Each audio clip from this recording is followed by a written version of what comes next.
you going? Is this working? Okay, it says I'm live. Where did he go? Okay. Oh no, doesn't matter. You know what? I'm not even gonna wait for it. What is this editor? Okay, so let's go whiteboard scene. And I'm gonna stand here like an awesome person. What's up? Okay, so you can either have a Windows computer or you can have a Chromebook, and there's different processes to set up whether you have a Chromebook or a Windows. Right here we have mostly Windows computers and we have one Chromebook, but that's fine. So first, the best framework I have is for the regular computer. So we'll start with that. So basically, and this is actually for everybody, if you can go to tinyurl.it, what are you doing? I'm pretty easy. You know what? Okay. We'll just suspend. You'll just catch up whenever. So tinyurl.it, is that what it is? No, it's smarturl.it. Sorry. smarturl.it/Carlos Codecamp. And that should take you to the Google Doc. Okay. Cool. So, if you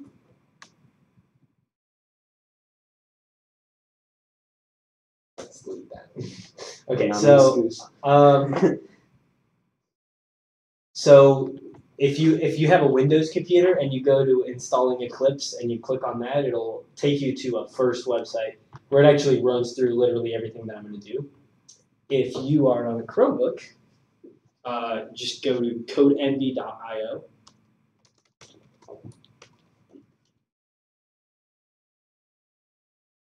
Then just Google CodeEnvy. That one. This one? Yeah. And then you should just hit get started. Create account. There you go. And then you can log in with whatever you want. And so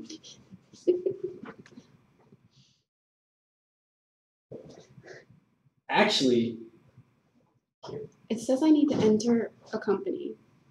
just do Hyperion.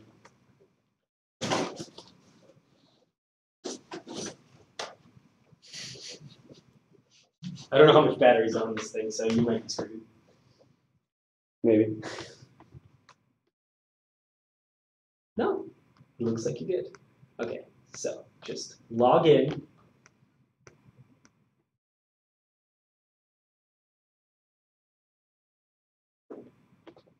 It's not going to connect to BT Place. Okay, so as long as you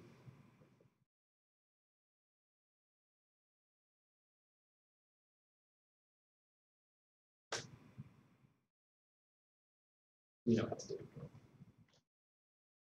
And then just don't worry about that. No pearls. No. It may work. No, it's not. Okay, so grab that. So go to CodeEnvy, and did you make an account? You did. So next up is I'm going to go to my CodeEnvy, and I have a special team set up for the Chromebook users.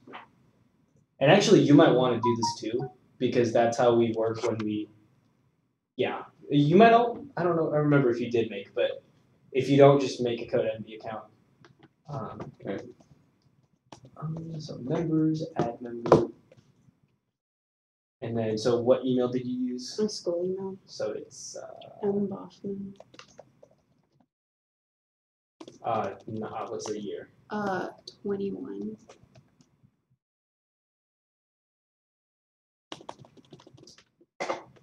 And for logging, do you have to like put it in your for the username? Do you actually have to put it in the email, or can you just like write down something? You can do any username. I don't care. Oh, okay.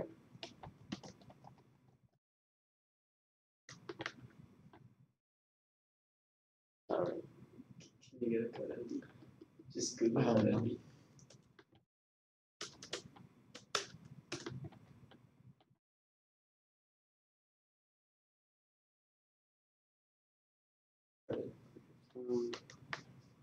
I mean, I should already be in. Oh, do you already have a code? Yeah, I already do. Okay, well, what's your email for that? I forgot. I don't know. Okay. I'd have to check. I'm just verifying the email here. Okay. I think I can pull you up over the actual team. Yeah, I'm on the team. Jerry Gerger, John He's- B. Thompson. Which one is it? John B. Thompson, 1976. And that's probably it.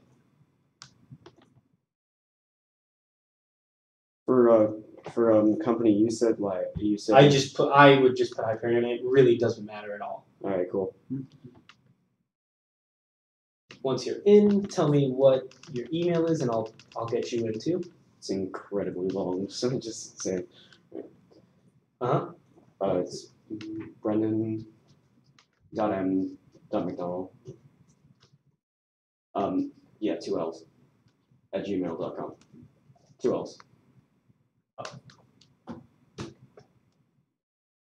There you go. Okay, so you all should be in. And so all you have to do now is if you go to Carlos Code Camp and then hit workspaces. That's not supposed to happen. Okay, Code Camp. I'll start the workspace. I might have made the workspace wrong. Hit workspaces, like over here. Oh. Crap.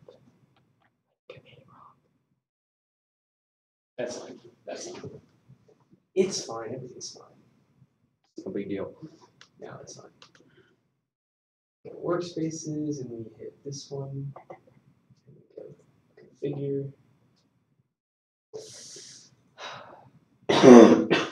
What have you done?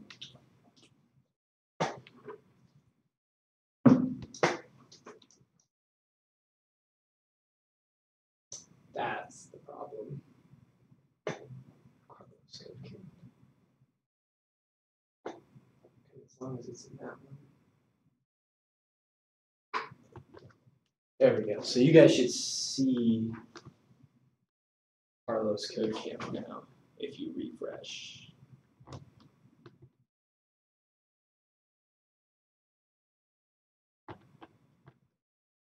Nope. Not supposed to happen. Okay, that's fine. Rule number 1 of programming is if it doesn't work, just delete everything and try again. I'm going to make a new dashboard or workspace, and then put it under Code Camp. Call it 118 Code Camp. Java. Import GitHub. And let's do that one. And add creates.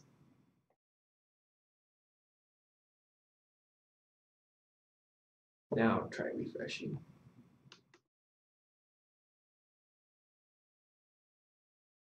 I mean, I was able to see the camp. It's just I don't see any workspaces.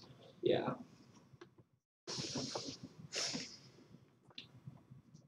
I just don't remember how I set this up for everybody else. Oh, I remember now. I know what the problem is. What? I have to add you guys as collaborators. So it actually worked the first time. So let's use Code Camp. So how about that 7 people? No. I kind of was expecting not that many people. Okay, share, and then I can add you guys in. There you go. So now you guys should be able to refresh it. Now you guys should access it. If you see Code Camp in your workspaces, that's it. Just click that. And I'll get on this. Oh, okay. Now I see. You guys see it? Yeah. Okay, so don't look at the code quite yet. And I think for you, since you're the only Windows user, we're just going to multitask because setting up is just the process that takes a long time. So I'll just personally address you. So, did you go to, okay, so you got this going on. So just open a new tab and just look up Eclipse download. Not much science to it. And then just do go to download. right here. I think it doesn't. Alright, thanks. And Just just go ahead. 64 bit or Yeah, you should be on 64-bit. okay, cool. Download. Alright. Okay, so you guys see that? Okay. Yeah, it's downloading. Okay, so as long as it's downloading, I can start talking about Java. Okay, so see some board here. So Java is something that we call an object-oriented programming language. What that means is it's a special type of language that we divide into different parts. So when the first programming languages came out, they were just one file, and it was just a list of instructions. You would just tell it to, do a certain set of commands, and then if you wanted it to loop, you would just do something like go to 1, and it would just loop and keep doing that. But as computers started getting more advanced, we started doing stuff called object-oriented programming, which means that we have several different files, and there's a special hierarchy that goes with that. And so I made something that I call the Java hierarchy, and we split up Java as a language into several, it's like a tree. So at the top of the tree, make sure I'm doing this right. And yeah, this is also in the outline. And I'm just going to run it through me making it. So at the top of the tree, we have something called packages. And packages basically are things where we store classes, abstract classes. And so I'm going to do an example that's going to be in regular Java and in specific FRC Java. So what I did in the hierarchy, in the actual diagram, I guess, is that I did a string variable which contains the word Carlos, and then inside of the FRC example, I made a command called kopen. And for the solenoid, a solenoid is, well, we actually used that in our robot last year, and it was basically what controlled the arms. So I had a command that said open, and it would open the arms, and that's how we could pick up stuff and whatever. So, but to get to those parts, like the string and the kopen, we actually need to tell our code to import packages and classes. So for the example of the object, all that object is, all that variable is just a data type that contains the word Carlos. But to do that, to do all of that, we actually have to import a package called java.lang.object. And what we just do that at the top of the program. And if you can actually, if you go into my code, which you're not really supposed to be looking at, but whatever, you should see that I'm importing all sorts of stuff. So at the top of my code, it says import java.util.scanner, which is one of the things that I'm using. A scanner in Java is basically a way to prompt the user for input. Like we ask it, because what this program does is it asks for the name or it asks for the age, and you just put it in. So a special little quirk with this specific package, java.lang.object, is it already is by default imported into Java. So it's implied that you wrote import java.lang.object, but you don't actually have to do it. And so once we have the package, inside of this package, we have a class called string, if I'm not mistaken. And so if you go to, for Java specifically, we have something called the API, where we can look at all of the objects that exist, and we can see all the classes that are created for them. So, and I have a link to the Java API if you go to my CodeCamp course and hit on Java's API. You're already on it. You're advanced. Okay, so if you look, and let me go back. I'm going to switch workspaces so we can see. So right here, this is the Java API, and in packages right here, these are all the packages that exist in the top left, and these are all the classes that exist. So we're looking for the class string. And so if we just control F string, we go to the right place for it. It says, as you can see, it says it's inside of the object called java.lang.object, and inside of that there's something called java.lang.string. And basically, string is a name of a class that we can create so that we can instantiate. So now this is basically all that what I'm about to teach you guys. And this is all the stuff that you can do with whatever string you make, which I will get into. And so inside of the class, just like I said, we have a class called string. And what I'm going to make from the class is inside of the package, right? And what we want to do when we're programming Java is that we want to bring this class into existence. I want to bring a string into existence. And so I'm going to make a string called my name, right? And this is the object, my name.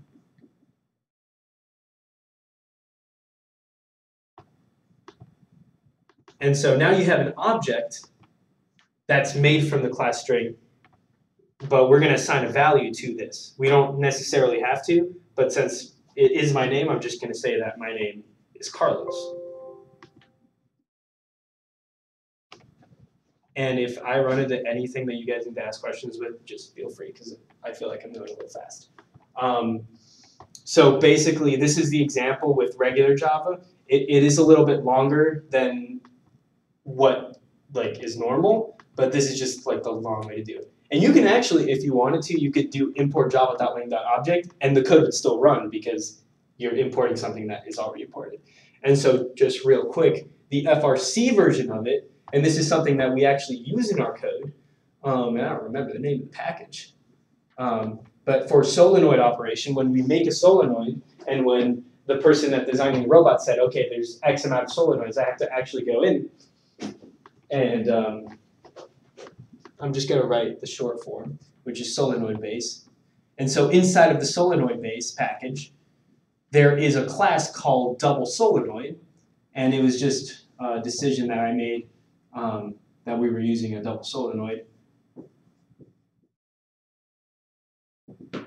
And inside of that, we had different solenoids. So we had, if I remember correctly, we had a solenoid for operating the gear switcher to where it would go from climbing mode to picking up cube mode.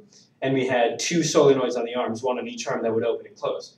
And so, right there, my object is arm solenoid, but actually it should probably be right arm solenoid.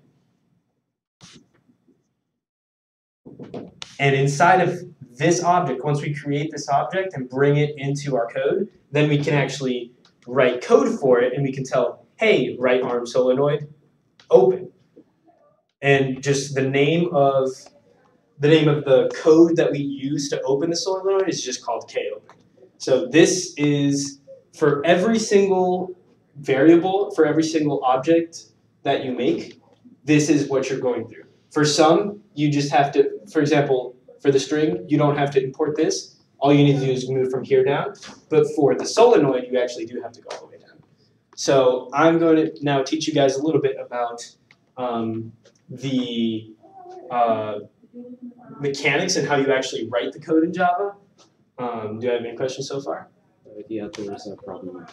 When I downloaded the this came out. Okay, yeah. So you have to actually install Java. And let me make sure that we're installing the right version. So it should be Windows 64. Yes. Oh, you have to hit accept. I should have told people to install this first, but sorry about that. That's no problem. That's not supposed to happen. Why is it you're accepting it and you're just hitting this?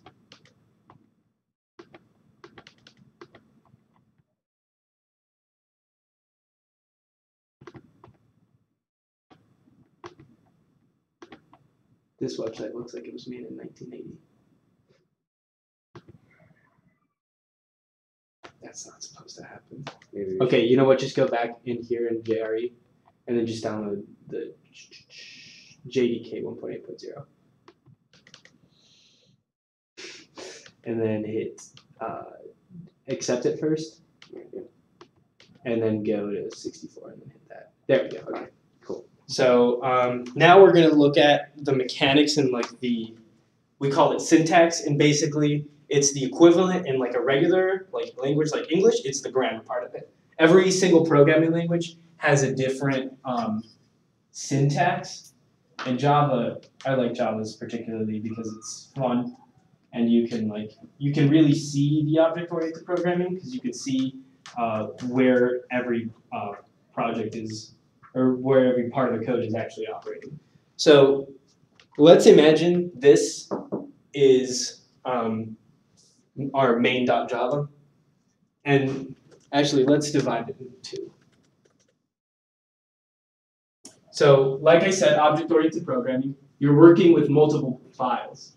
And what these files are called is they're actually called classes, just like we learned in the Java hierarchy. Every file that ends in .java is actually also a class. So like I said before, you can either bring classes into existence using the import package and then importing a class from that package, or you can actually make one.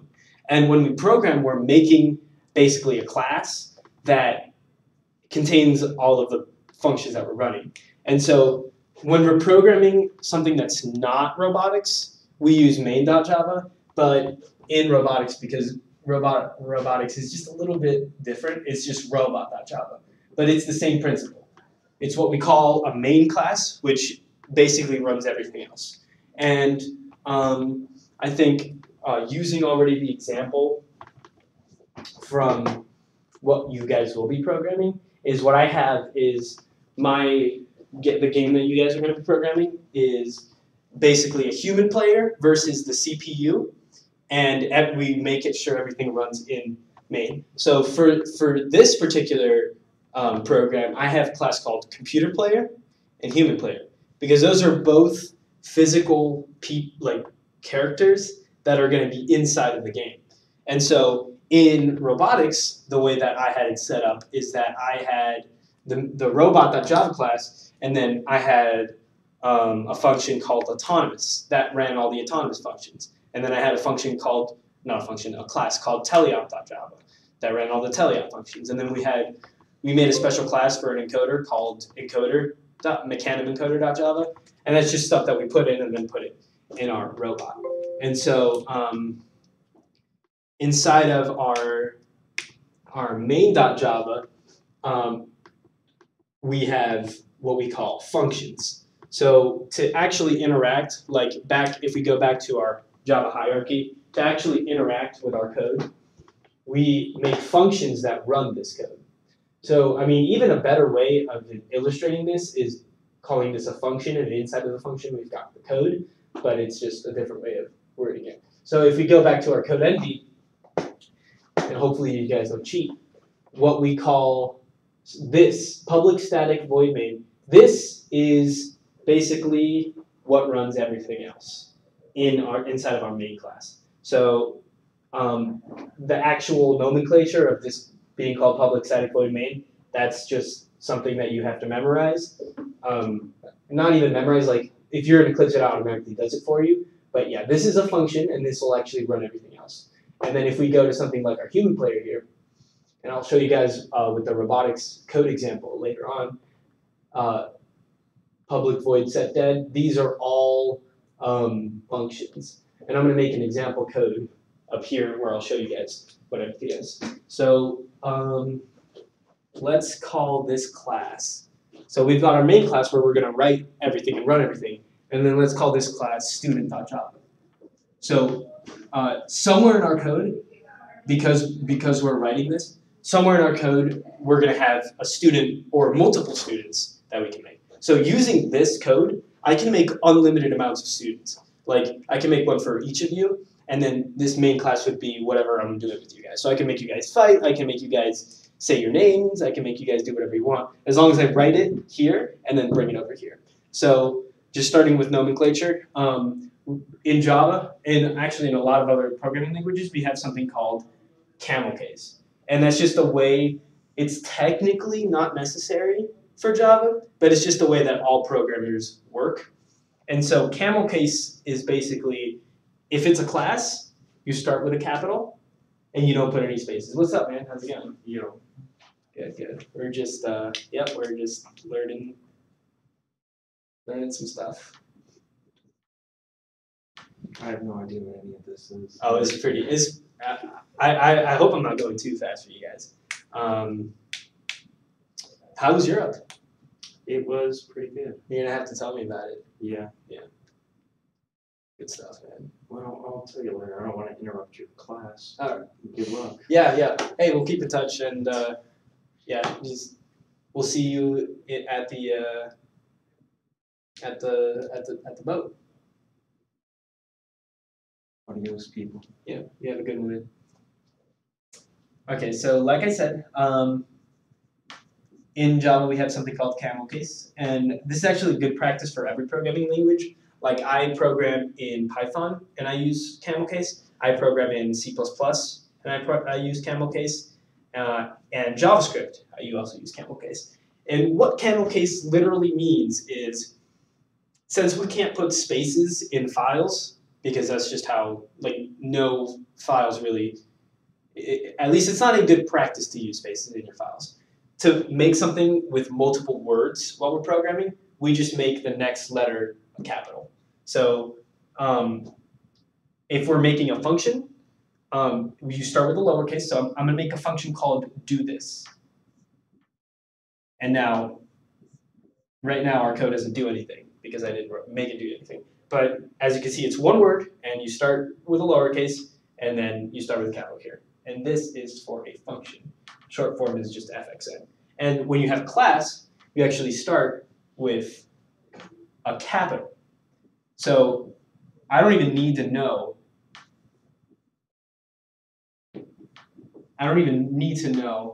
The file extension end, but I know it's a class because it starts with a capital. But still, class name, 2 words, but we just put a capital in the middle. So this is actually basically the way that that we differentiate functions from anything else. And also variables are also something that you start in lowercase. So I think the variable that we used in the Java hierarchy was my name. And that's all. So functions, they always have parentheses at the end. And later on we'll see why. You can actually put parameters in here and do really cool stuff with that. But variables don't. And this is just a variable. So programming a good, efficient program, you're going to use all of these, and you're just going to write different things. Functions are probably the number one. So let's get started with the student.java. So I'm just going to literally just write the code the way it would be. So, so at the top of every class, and most IDEs, most programs where you write code are actually already going to do this for you. Should I have you guys do this? I haven't programmed this myself, but I think what I can just do is make a new project.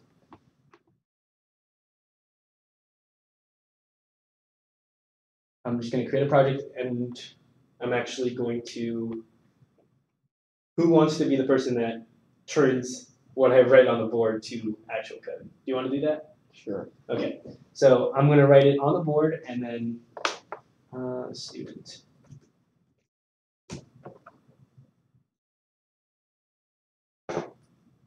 And so I just made a class student example. You should all be able to see this, if I'm not mistaken. And in this particular example, let me pull, yeah, you guys should see the screen. In this particular example, it already made a main class. So as you can see, the main class is completely empty except for the main function where it says write your code here. So we're going to be writing all of our code here. But like I said, we have student.java. So the only thing that we're going to do is, particularly for CodeEnvy, which is what we use for Chromebooks, is we're going to do new Java class. And like I said, all classes start with a capital, so it's going to be called student.java. Or no, it's just student, because it'll add the .java itself. And it already made a class called student.java. All right, so as a little appendix to our little sidebar here, I'm just going to write the most common characters that we use in Java. We've got the brackets, squiggly brackets. We've got, or actually the way that I did it in the outline is, so we've got some sort of function called word, and we've got our parentheses and then a semicolon, and inside of this we can put brackets. And so what you guys have so far is all this code says is we've got main right now. If we run this code, it will print out hello world. And that is just the way that we print stuff. So system is actually, it actually follows the same hierarchy kind of thing. System is a class, or system.out is a class. And then println is the function. And what we put inside of the parentheses is what's called a parameter. So I'm just going to do the same thing here. So public class main. This is basically the way that we tell our code, hey look, this file is a class. And this does not have parentheses because it's not a function. And so what we do every time we start the class is we make a squiggly bracket, and then at the end I'm just going to write a squiggly bracket down here. And you're telling the code that the class main starts from this squiggly bracket to this squiggly bracket. It's really important that you make sure that you always have an even number of squiggly brackets, or else your code is going to go completely crazy. And it's probably one of the most irritating things about programming. But inside of public class main, we have the function public static void main.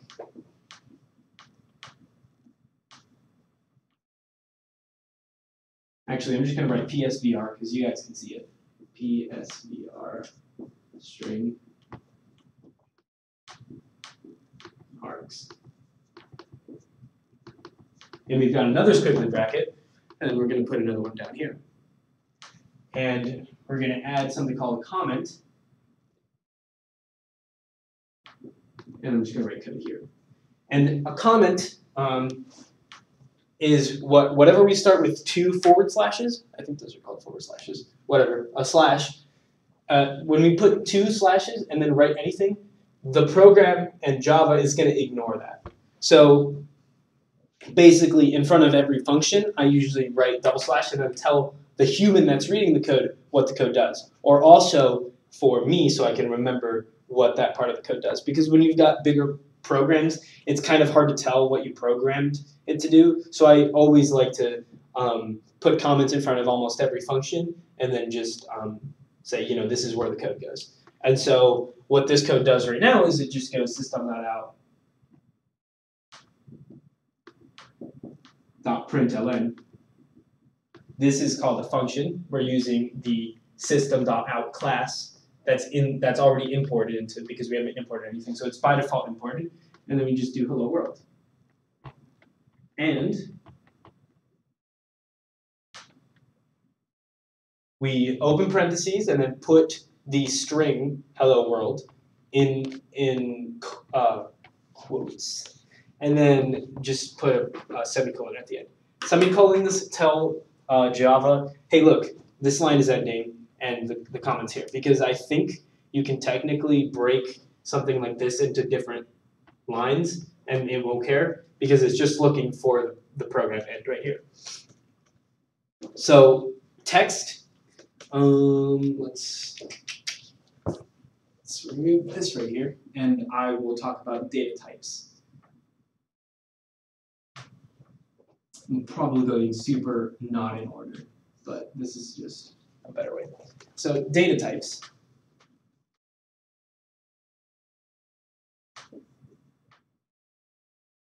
every variable that we make has a data type. So we can actually make system.out.println print a number, or we can make it print a decimal number, or we can make it print a string. So in programming, we want to reduce the amount of data that it takes to print, or reduce the amount of data that it takes to store stuff as much as possible, so that we can save time for the compiler. So if we wanted to make a number, right? Let's make it print the number 42, right? And the number 42 is what we call an integer. So if you remember from your math class, integer, basically the way that I think about it, it's a number without a decimal. It can be from like negative, like a really big number, to positive, a really big number. You shouldn't really be working with huge numbers. Like this, I think it goes like 2 to the power of like 128 or something crazy like that. So basically, if you have a number without a decimal, it's an integer, like that. And so then our next data type is what I call a double, and that is any number with a decimal. So 42.0, or 42.0001, or 42.0069420. It's this is what we call a double, and I don't remember how many decimals you can go to, but basically, for all intents and purposes, you're going to be using a double for decimals. And then we've got the third one, and these are just the 3 most common ones, the only ones that I've ever used in a program. And we've got a string which contains text, so letters, symbols, Unicode, so emojis, anything that's a text. Let's do go green. And so that's a string. So what we had before, and what's actually in the program right now, is nice. Okay, I didn't even know you knew how to do that. Cool. So right now what we have in the program is system.out.println the string hello world, because we know it's a string because it has the colons. So let's actually print out a variable. And so I'll teach you guys how to make variables. So inside of our class, inside of our class, and before our public static void main, this should be an M. We're going to make a variable, and we're going to make a variable called date. And what we're going to do is, below our class, we're going to do private int date equals, and what's today's date? It's the Is it 12th. 12th? It's the 11th. Oh. I thought. And we'll do 11 for the date.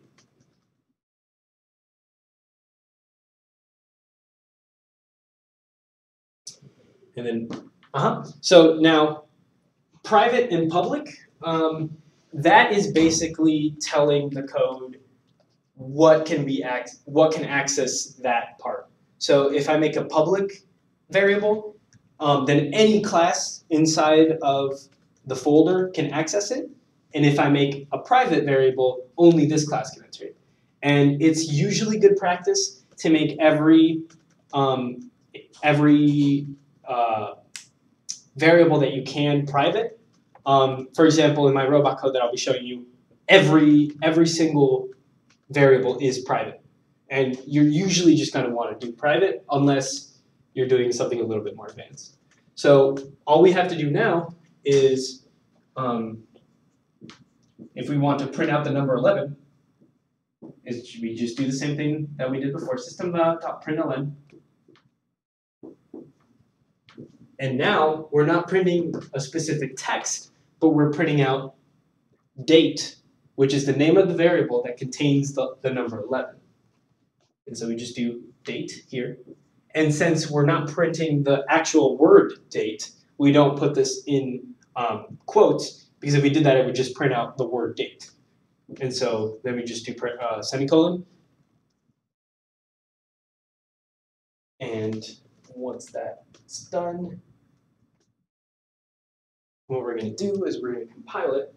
And this is something I will teach you guys day 2. So don't worry about this just yet. This is just more advanced.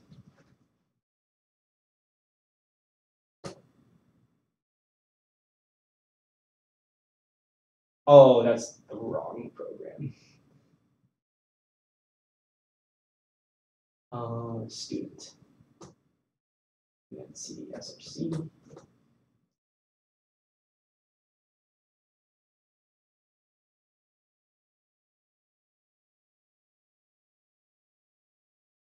And we have an error.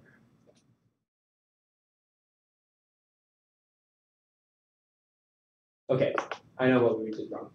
So that was my mistake. We can't actually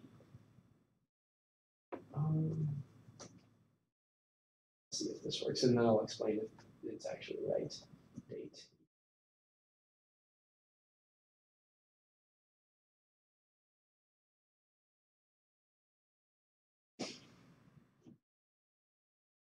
Okay, so I think what it's doing here is we're in the wrong. This was supposed to be, this declaration was actually supposed to be inside of the function. I don't know why I got confused. Yeah, so instead of putting it inside of the class, we actually have to put it inside of a function. So we're just going to do the same thing, private int date equals 11. And we're just going to do private int date equals 11. Equals. And that should work, hopefully.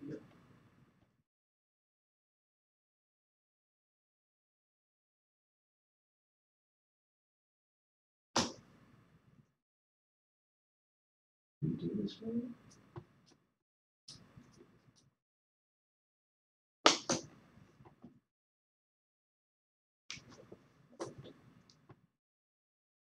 Okay, so I think, I'm not sure why.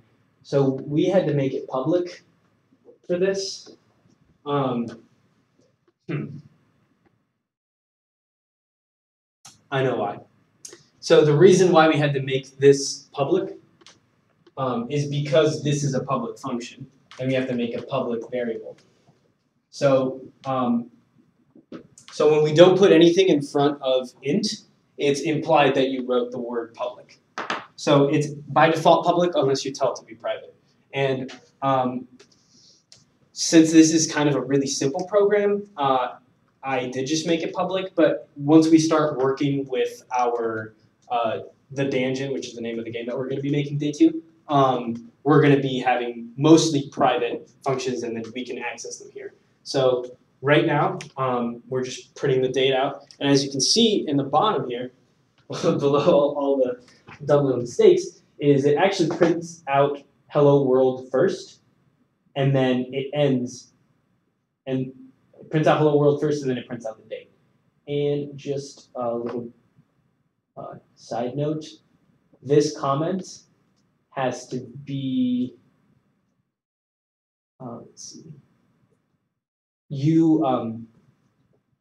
so when you're making multi-line comments, and that's a little bit more advanced thing, so I remember I told you guys that one way to comment was by doing / / and then writing whatever you want, and the rest of the line will be commented. But if we're doing multi-line comments, we're going to do / and then a star, and then we can put whatever comments. This can be as many lines as we want, and we have to end it with //. And so you were completely fine, but the only thing that you did was that you put the comment below, or like after the end of that. So it was actually taking that as like actual commands, and it wouldn't run because it's not Java. So, but yeah, so that's multi-line comment, and that's single-line commenting. So now we instantiated which is called break. I don't want to go too fast. So we created a date variable and we just printed it out. Is there any questions so far? And how are you doing? Oh, I got it to work, so just right. I remember that. Okay. I will help you set that up tomorrow All right, cool. because CodeMP is just working right now. All right, cool. Are we supposed to be writing all this down? You don't have to. There's a video for it. Oh. I mean, if you want to, you can. Like, if it helps you memorize it and like learn it better, you can. But like, there's a video for it, and I'll be like, this is very information heavy, but I'll be guiding you guys through programming it later on, and I think that's when you guys are gonna like have those light bulb moments. Let's see what things I did on. So we did API, Java tree, syntax chemicals, data types. Okay. Now we're going to do declare variables. Wow. Okay, so now next we've got logical statements. And we could, okay. The first thing we're going to do before we do logical statements is we're actually going to start writing stuff inside of student.java. So basically the most simple kind of programming that we're going to do is, for now, I'm just going to remove these lines. We still preserve the public side void main. And what you can do inside of the actual physical code. Did you already delete it? No, good. We're just going to comment this out. And when you want to really quickly remove lines of code, the only thing we're just going to do is just comment these lines out. And I'll kind of figure out what we're all going to do later on with the code. Okay, so we're going to go into our student class. We're actually going to start writing code for it. So, like I said, this is our main class, and this is our student class. And to make them interact with each other, we have to make an instance of a student inside of this main. So I'm going to make a student for each of you guys, and we're going to put them into main. And I think the only really end goal we're going to have now is have it print out your name, or print out. Are you guys all in the same grade? Yeah. Great. That's a great example. Okay, so you guys are rising sophomores? Yes. We So you guys are in 10th grade? Yeah. Cool. So inside of student.java, we have the same text, public class student. And then we've got one squiggly bracket, and at the whole bottom I'm going to put another squiggly bracket. I want to make sure that this is all. I can't really do that. We'll just assume. Okay, so this is our header for our student class. And inside of the student class, we're going to have a constructor and a function. And just because I think I might make this mistake, the word function is the same exact thing as the word method. In every single instance, if I say method, it means function. If I say function, it means method. Both of these things refer to this, which is a command that we give to the Java that it'll make it run. So, like I said, we have our student class here, and we're going to bring it into the main class, which is where we're going to run everything. Because inside of main, we're basically going to make it say, we're going to say, let's make a student called Harley, and her name is Harley. And since all of you are in 10th grade, we're just going to fix that here. So basically, our end product is we're going to write a line of code here that says student, and then your name is Harley. So the name, oh, never mind, it's a variable, so it's got to be in lowercase. So as you can see, student is capital, and then you are the student, so your name is Harley. Equals new student, and the official name, your official name is Michelle. So I call you Harley because that's what you have to be called. So your actual name is Michelle. So this line of code right now is not going to work, but we're going to put it in here. So I can do it since it'll show up on the thing. So this is going to like make the compiler go crazy, but we're just going to ignore it. Student Harley equals new student Michelle. Yeah, exactly. It's going crazy. So that's fine. We're going to not worry about that right now. Because right now, the student class is empty. So what you're doing here is you're saying, hey, we're making a new student. Her name is Harley, and use the constructor that assigns her to the name Michelle. So constructors are basically ways, or they're the way that you can make a student. So sometimes you might have more information than other times. Like by default, I'm going to make you guys be in 10th grade. But if Zach walks into the room, he's a college freshman. So he's in 13th grade. So we would use a different constructor for him because in this constructor, we're just going to have your name. So that's called a default constructor. And what we would use with Zach is called I remember what kind of constructor it's called, but that's not important. So right here, student Michelle, this is actually a special kind of function. There's only one, or there's not only one, there is only one type of function that can have the class name only as its name. So remember I said right here that functions have to start with a lowercase? There's one exception to that, and that's constructors. Because you're actually bringing a student into existence with this. So we're going to write that constructor function. And actually, so basically we're just going to do student dot print name. Or actually, that would not work. Where's my eraser? Because we're not printing student's name, we're actually printing Harley's name. So we're just going to do Harley dot print name.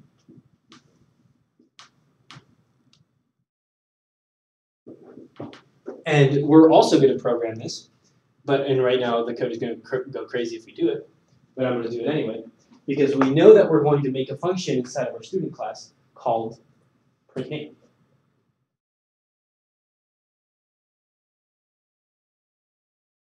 And the only thing that print name is going to do is it's going to print Michelle. And so we already know we're going to write two functions, the constructor and print name. So the way that we do constructors is public student. The same name of the class, it has to match the name of the class. And inside here, since inside of the parameters for this constructor, it just has the name, what I'm going to do here is do string name.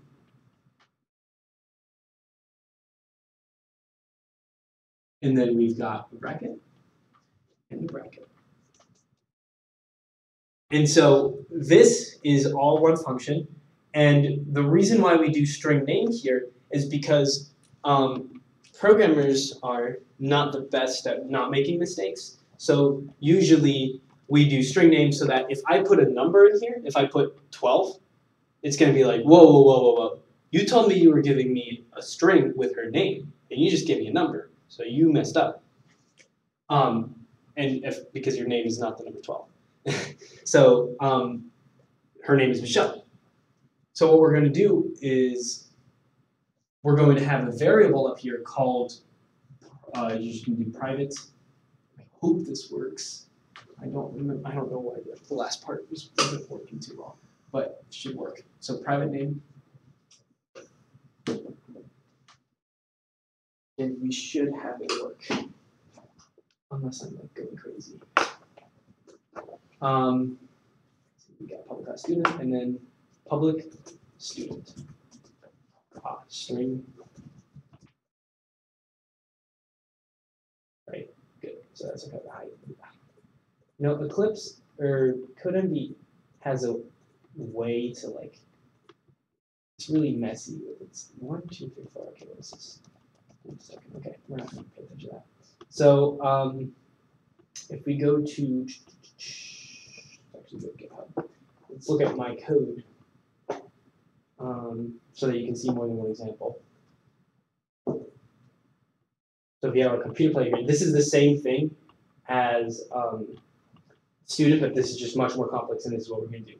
So just like we saw here, we've got our private variables inside of the class, and this is our constructor.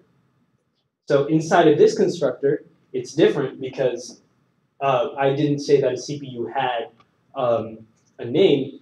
I said that the CPU has a difficulty. So going back to this here, inside of the student class, we're going to have a variable called private string name. And that's all. And as a little bit of a fun fact or something that you're going to need to know when you program, so integers are ints. It's just the letter int when you program it. Double is just double, and string is the capital S. So if you try to do string with a lowercase, it wouldn't work. I have no clue why string has to be capital. It's just the way. It's just one of the stupid things about languages that you have to remember. So so we did string name. As you can see, it's a capital S string name. And then what we're going to do is we're going to say, so this is her name, but we want to put it into this variable because we're going to be working with printing out her name, and this is going to be her name. So another way of, so let's actually write this and make this a different function or a different name so that we don't get confused, because I usually get confused. So let's do string in.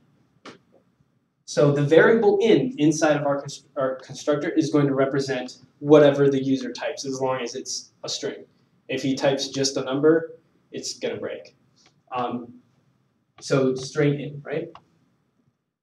And we're assuming that the in right here is Michelle because that's what we did. And so we do name, excuse me, this dot name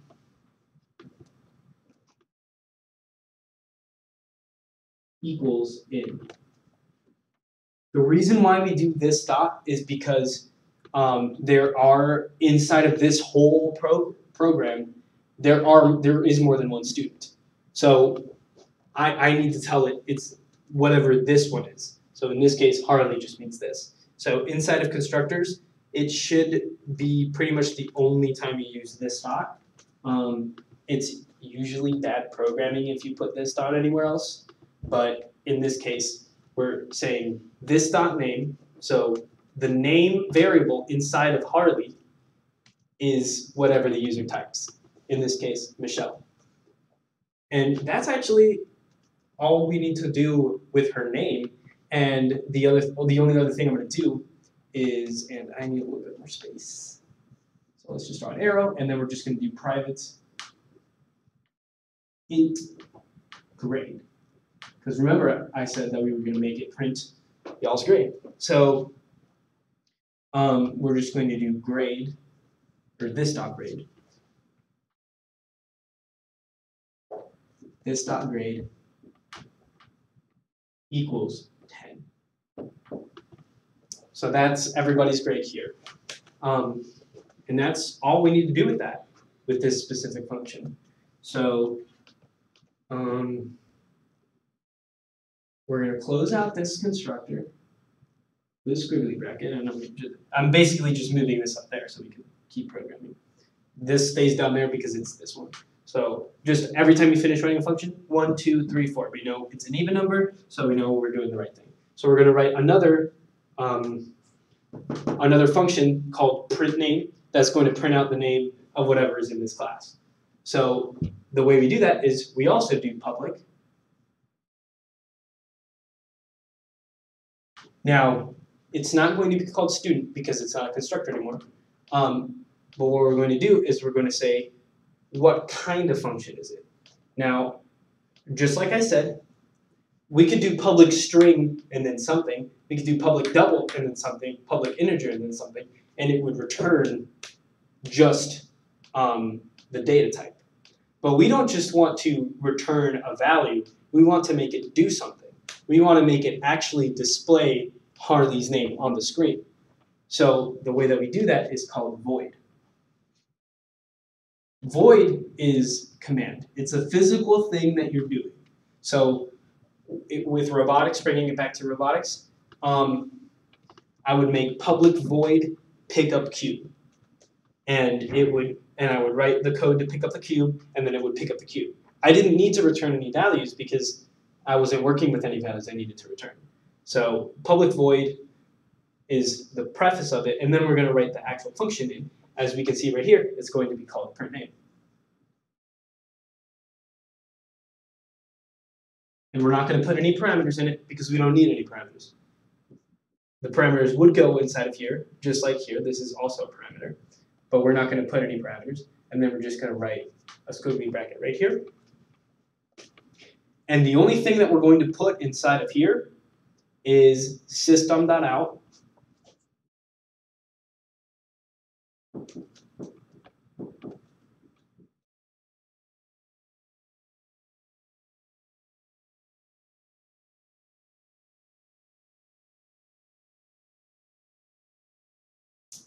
And inside of this parameter, we are going to have name. If I'm not mistaken, that should work. I don't know about this dot right here. We might be able to just take that off. Let's try it without the this dot, and then we'll try it with the this dot if it returns an error. So right now, the code should work. So let me try it on the actual IDE here.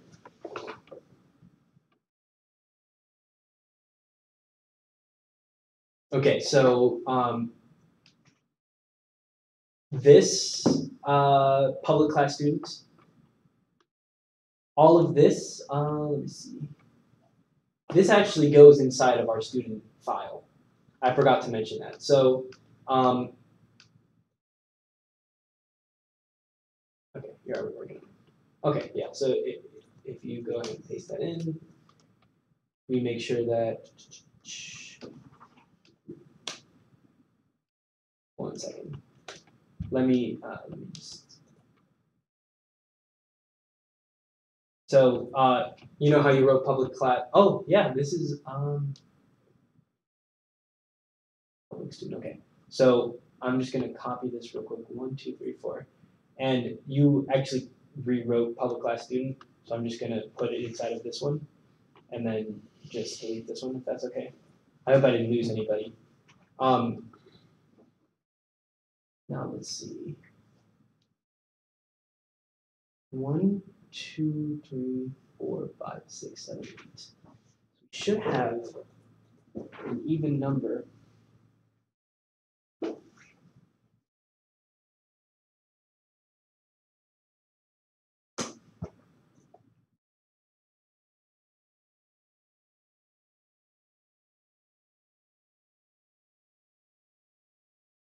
Okay, I see what we did.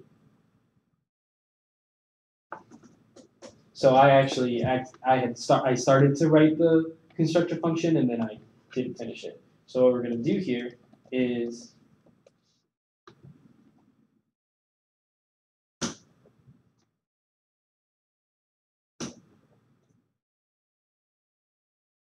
course this is going crazy now. Okay, good.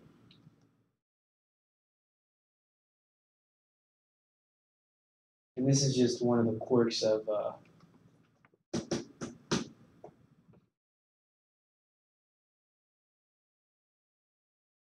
There we go. Okay. This just loves doing this. Open it. And after this, we're gonna close it with this one. Then open, close, and then close.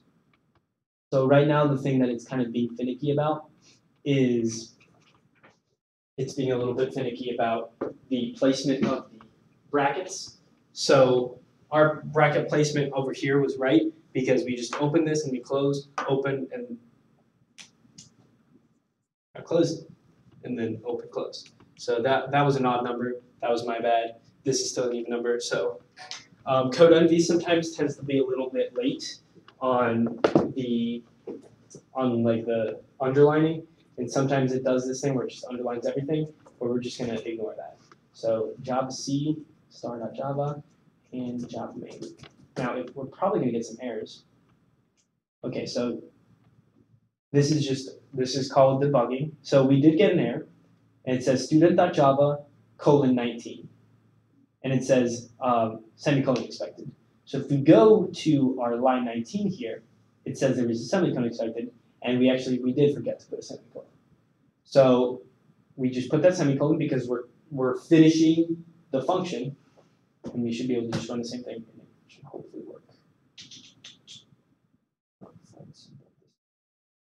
Oh, simple. So this was my mistake. We were making this doc right here, and I didn't actually type in the variable here.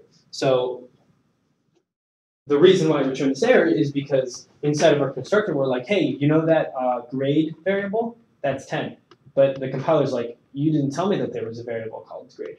So we need to actually make one, just like we did with name. We're just going to do the same with grade. So just the same thing, private int grade. And this is declaring it, and we're actually assigning it the values here. So hopefully everything runs now. And as you can see, after like 6 tries, it actually printed out the name Michelle. So basically, maybe I'm not the best programmer in the world. I get a lot of those kinds of little errors where I forget to put a semicolon or I forget to put, the nomenclature or whatever. But the thing that this is doing now is exactly what we want it to do. And now, since this works, we can actually make all of you guys. So let's make a student.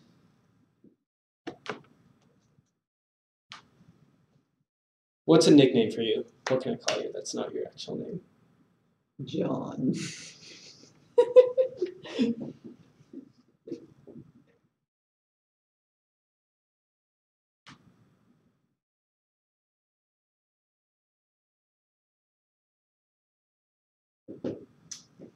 The only thing we're doing here is we're making another student object.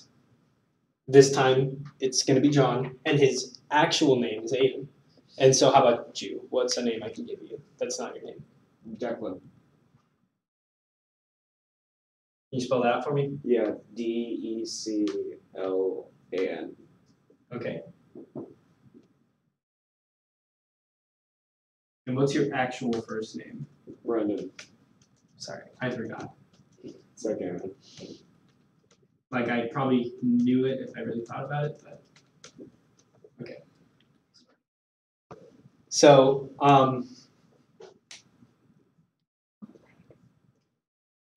now we've actually made a student for each of you guys, and I don't have to rewrite all of this because I already made it and it's already in class. So if I wanted to print out Aiden's name, all I would have to do is do John dot print name.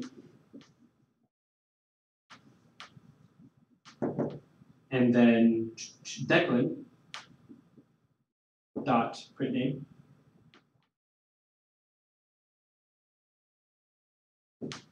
And what this program will do is, it's a little bit disorganized, but the first thing it'll do is it'll print Harley's name, then it'll print John's name, then it'll print Declan or Brendan's name.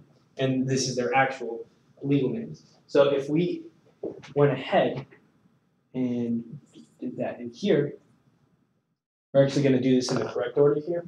So we're going to do student John equals new student.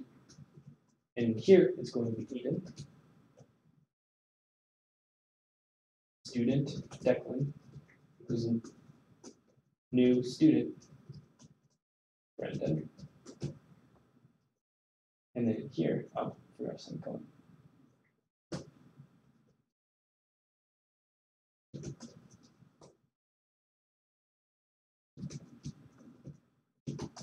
If I didn't make any mistakes, and I really shouldn't have because there wasn't much to do, it should print all of y'all's names.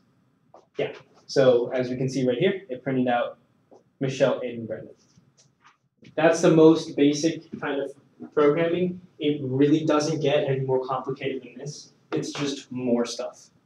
Is there any questions that I can answer? Yeah, just real quick. For doubles, if you just have like 42.0, would it still count as a double, or would it count as an integer? Because 41.0 is still 44. 42. Yeah, good question. So,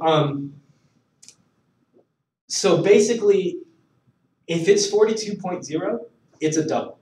So it's the same mathematical value as 42, but if it was a double, it would be 42.0. And actually, if we did something like double number equals 42, and then we printed it out, it would do 42.00.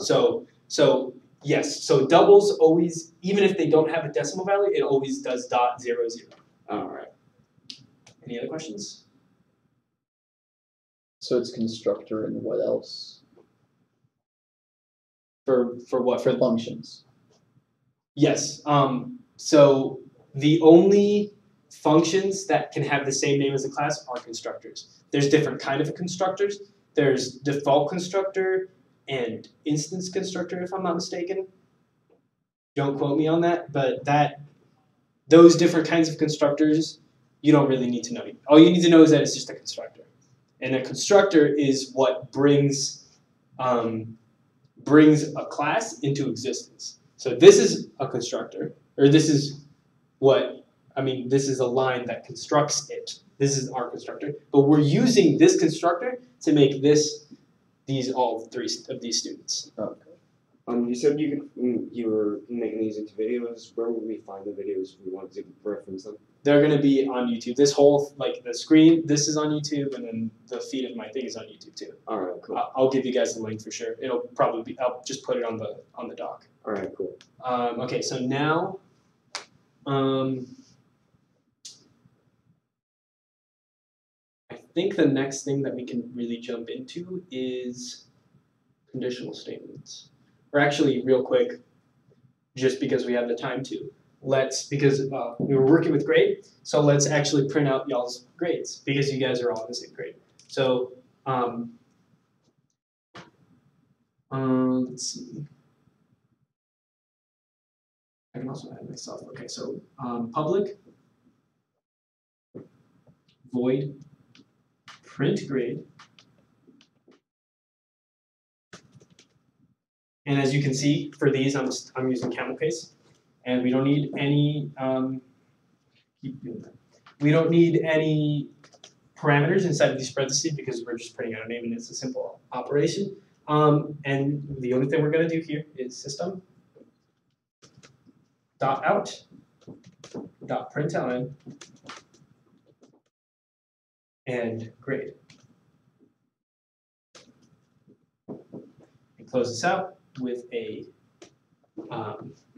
squiggly bracket, and now we can do, let's just do Michelle, or actually, let's do something really cool. So what we can do is we can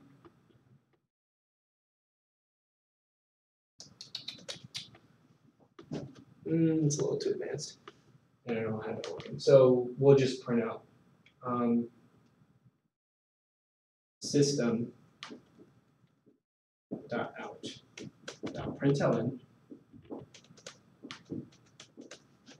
their grade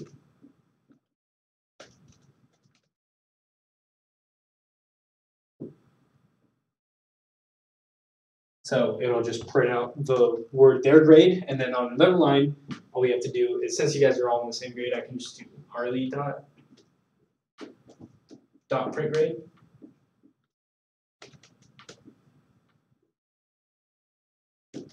And excuse my handwriting, and that'll work.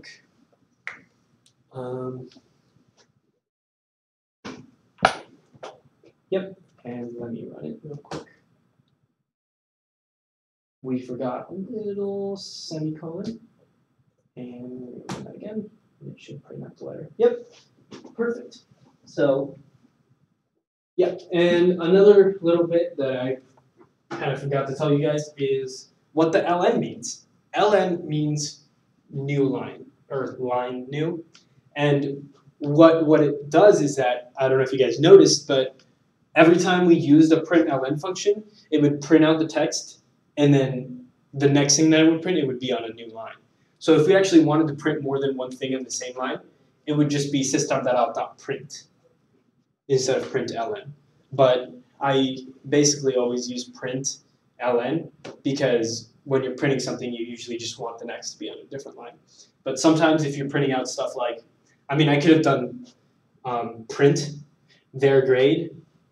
And actually, let's actually try that. Print their grade, and then as long as you put a space in there, it should just print out the grade on the same line. Oh, I forgot to. It should print out the grade on the same line, like that. So that's the difference between print ln and print. Other than that, I think we've done as much as we can with this one. I'm gonna erase the content in here, but we're gonna leave it in the program, and we'll use this same example to basically just expand and make it a little bit more difficult. So I'm going to put myself in this program. So for that, since I'm not in 10th grade, I'm going to make a new constructor because I'm in a different grade.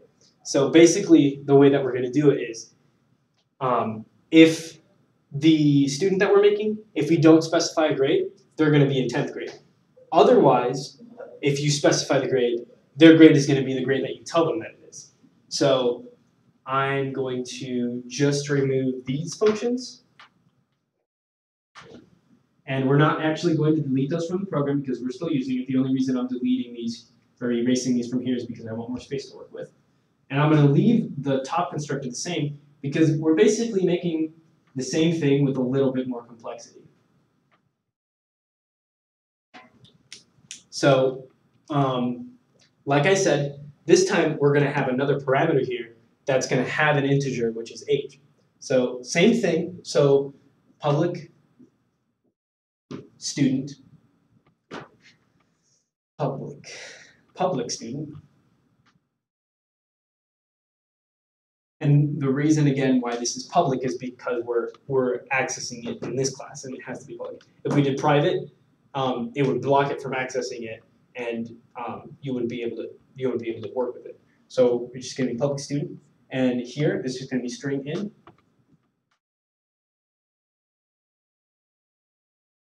And then int b. It really doesn't matter what we put in here, but I don't want them to be called the same because then it just gets a little more complicated. So this function will only run when I put both a string and an integer inside of the parentheses. Otherwise, if I just put a string in the parentheses, it's going to run this constructor. If I put a name and a number, then it'll run this one. If I put something that's neither, or it's just a number, or it's a double, it'll say that there's no constructor with those parameters. And that's good. We like those errors because they mean that it's an easy fix. So the only thing I'm going to do here is we've already got the int, so all we're going to do is, I don't remember, did I do this .name for students? Yeah, so I did this .name. So what we're going to do is the same. So this .name equals in. Same concept, same exact line, but now we've got something different. This .grade equals b. It's not 10 because I'm not in 10th grade, and we're saying this is a special case. And it's just going to do whatever number I put with a comma after this, it's going to be that grade. And then we're going to do that. And we can run the same thing. So over here in our main, I'm just going to do student Carlos, or actually let's do Leo and Carlos, because, yeah, student Leo equals new student, and my real name is Carlos.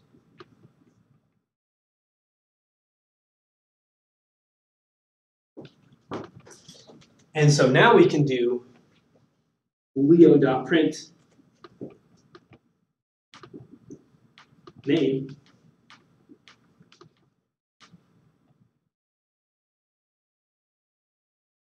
and then system.print.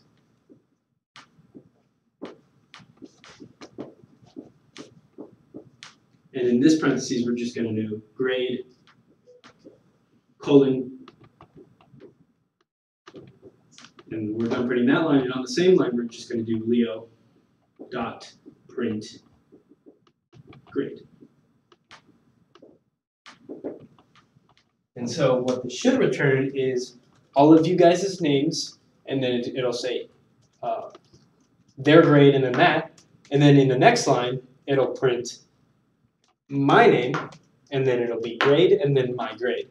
And so since I'm a college freshman, my grade is, we're just going to say that my grade is 13. Let's do standard B. Yep. Should work.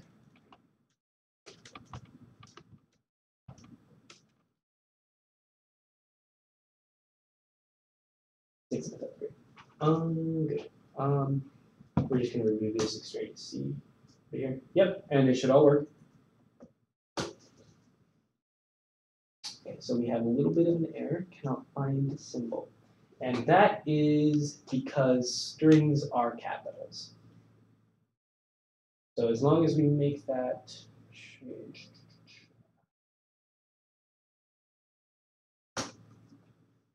So string, the word string that we refer to as the data type is a capital. It's just that one little language exception I said. What did I do here? Oh, yeah.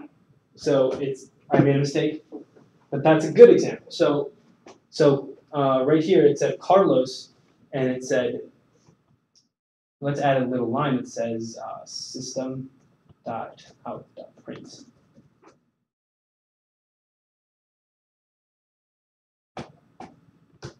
And so it's going to print that, and if we run this right here, it says my grade,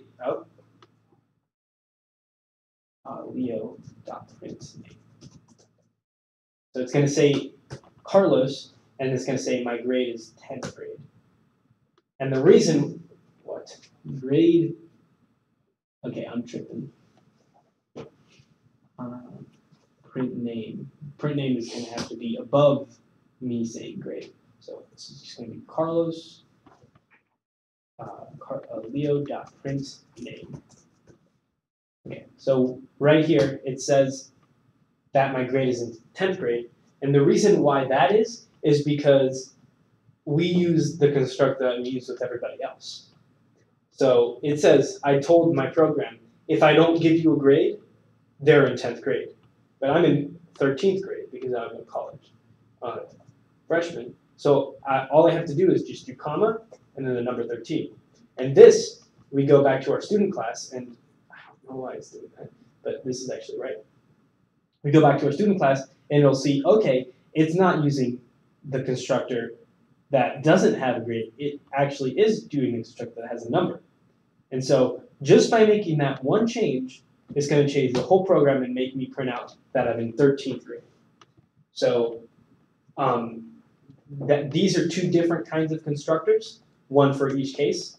And since I'm the only one in the room that isn't in 10th grade, just by adding the number 13, it actually makes it so that I have a special grade.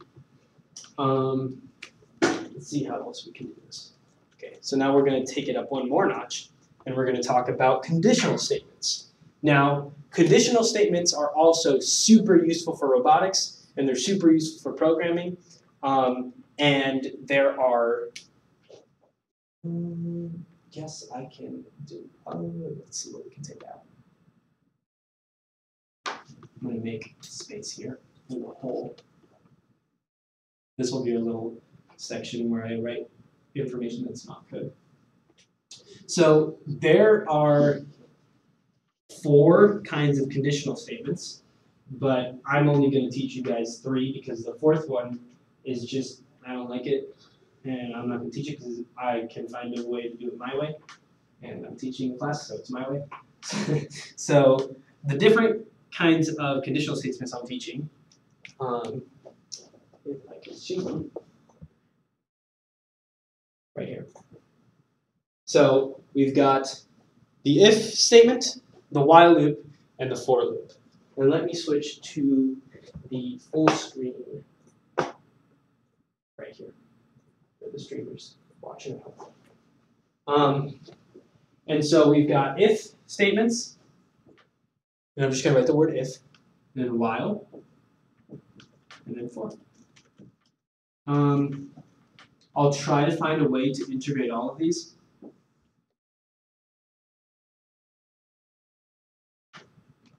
Into our current program. I'm just going to write a column called name, and then times run. Just times it runs. So first, starting off with if statements. If statements run only if a condition is met. So in robotics, there's actually a function that I wrote that's if is autonomous. So that'll only run if it's in autonomous mode. And then there's one if in teleop, or if teleop or something like that. It'll only run if it's in teleop. And this runs once. Once it's done running, it runs the rest of the programs. So this will run only once. The while loop is a little bit different. So now we've got our, if we do the same thing, if I did in the robotics program, while is autonomous, it would be something that runs over and over and over again until the condition is not met. So if I did, and this happened in our robotics team, if I go while is autonomous, move forward, it will move forward as long as it's autonomous, and it will not stop, and it will get us a yellow card and almost get us disqualified. So this will run as long as the condition is met. So how do I do this? Let's do infinity. And then for loops are that's the most advanced form of conditional statement, and that's only when we're working with, like, if I want to make something run exactly 5 times, or if I want to make something run for the amount of objects in an array or something like that, I'll do that. So this is just, I wrote custom in the guide right there because you can really work, this is the one that you can work with and do pretty much anything that you want. So let's do something with the if statement, which is really simple. We can make a function called public void check graduated.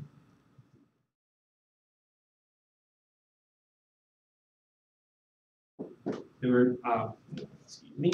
We're not going to put any parameters in it because we're just working with values inside of.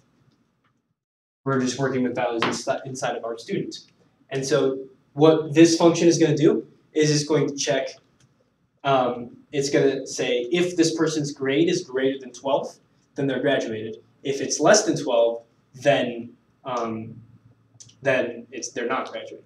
So the way that we do if statements is we write the word if, and then we open a parentheses, and whatever goes in here until the end of the parentheses is what we call a conditional. So if grade is less than 12, we just use a regular less than sign. We close the parentheses and we open the squiggly bracket. Let me make sure first. 1, 2, 3, 4, 5, 6. So we need another 2 down here. If grade is less than 12, then we just do system.out.println.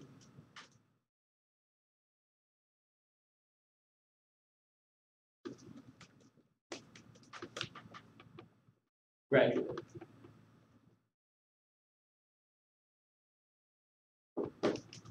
So if the person's grade is greater than 12,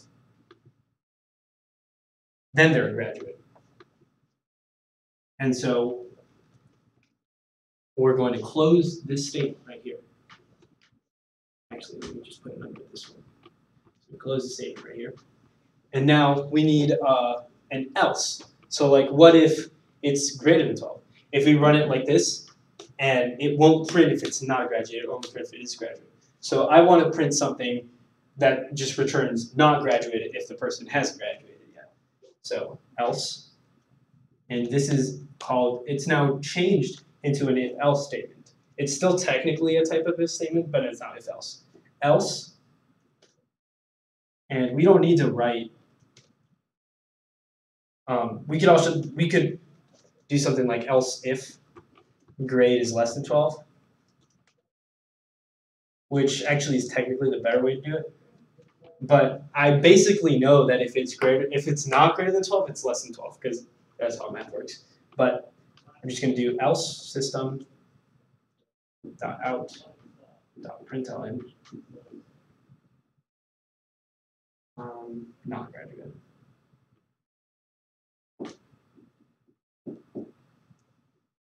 And if the grade is less than 12, it will print not graduate.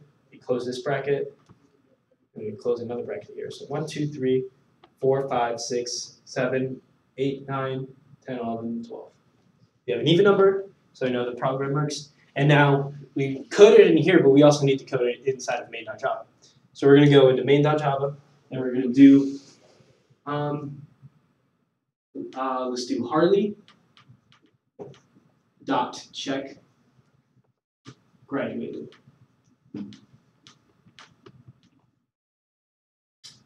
And we're going to place this in a special place. Let's do this under where I print your guys' grade, so we don't get confused. And then under where I print my grade, I'm just going to do Leo dot check graduated.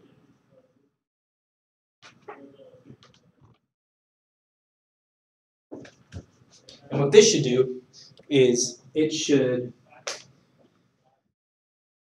let's go back into here and let's switch the thing into Eclipse.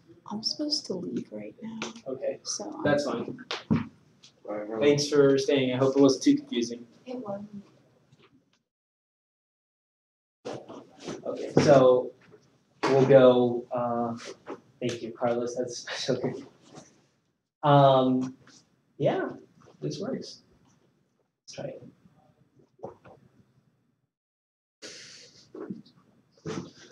Now this happens a lot for me. Okay. Can you just put else instead of if grade is less than 12? Yes. Actually, let's do that. Yeah, that's I was fine. just doing that for like convenience sake. Like sometimes, Like if they were out of school.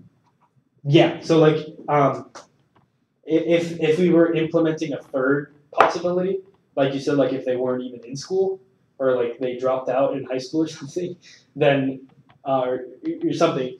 But for this, you're either a graduate or not a graduate. So yeah, you can just do else. And so let me see. Let's see why it's not running. Illegal start of expression. Oh, I know what we did. So I forgot to do this, or this is just completely an oof. So I switched. Actually, so it's actually you do else if, and then do that. That would have made it run the right way. That was my handwriting messing up. So that means that theoretically now it should work. Well, I mean, right? there's also 17 semicolons. I mean, not semicolons, but squiggly brackets, which is not good. Okay, we messed up. Okay, so let's look down here. Is the 17 in student or main? It's in student. Student. Okay, so all right, let's start. We're opening up student and we're closing it up there. Yeah, we're definitely missing one. And so one cool thing that CodeEnvy does and Eclipse does too is it'll highlight in yellow when you like cursor over to one, it'll highlight where it's supposed to close. And so we could just literally just run through all of them and say, okay, so this one opens this one closes with that one. That's good. That's good. That's good. I think I found it.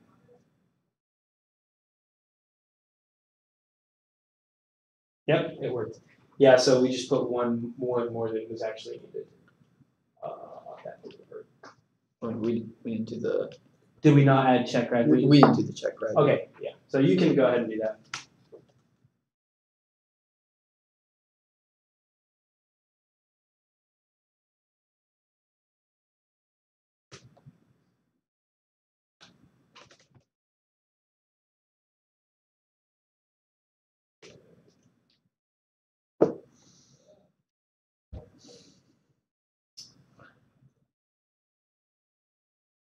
That's What happened? it just went to the top. Okay, you do it. CodeEnvy isn't as cool as Google Docs, so if you're typing two things at the same time, it'll totally mess it up.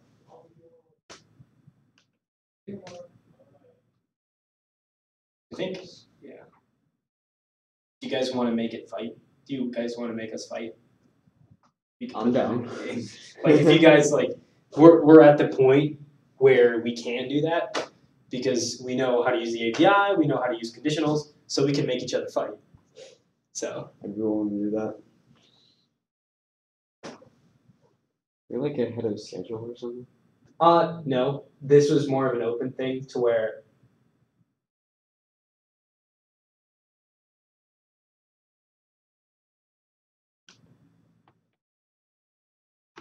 let's see. It's looking for a semicolon. Oh, I know what we did here. Just parentheses and do that.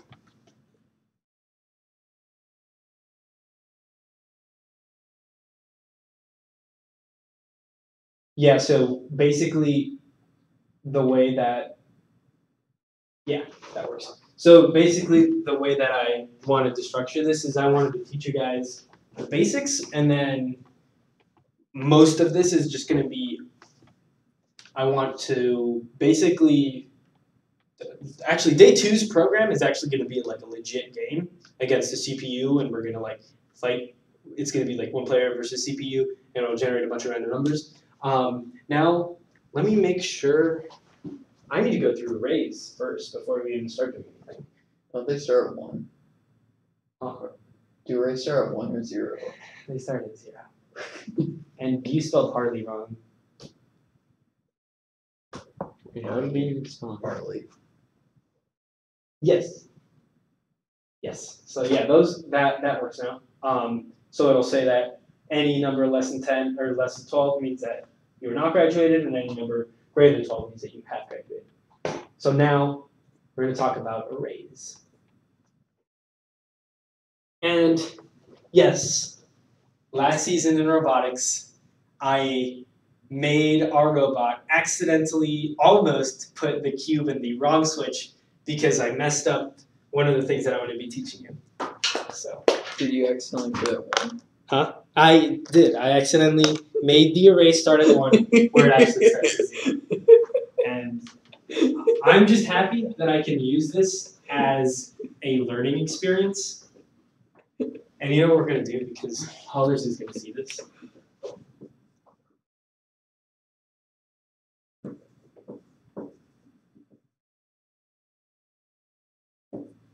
A little hard.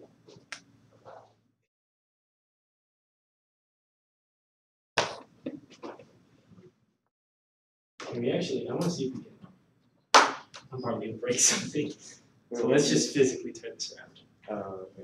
And we're going to override his aquaponics notes because coding is more. Oh my gosh. You guys should see what's on the back of this. Almost just like aquaponics. So mature. My video's gonna get demonetized, guys. Gosh. One guy's views. My $0 are gonna go into my bank account because it's gonna get demonetized. Okay. Now we're gonna talk about arrays. And arrays, there's no good, easy way of explaining how they work, but basically they are a variable that stores variables. So I can make an array of strings, and that's where I can put a bunch of names together. I can do an array of numbers, and I can put a bunch of ages together, or I can even do an array of students, or an array of any class that I make, or any class that exists. I can make an array of robots and control a ton of different robots at the same time, which would be really dangerous and against the rules, but I can do that. So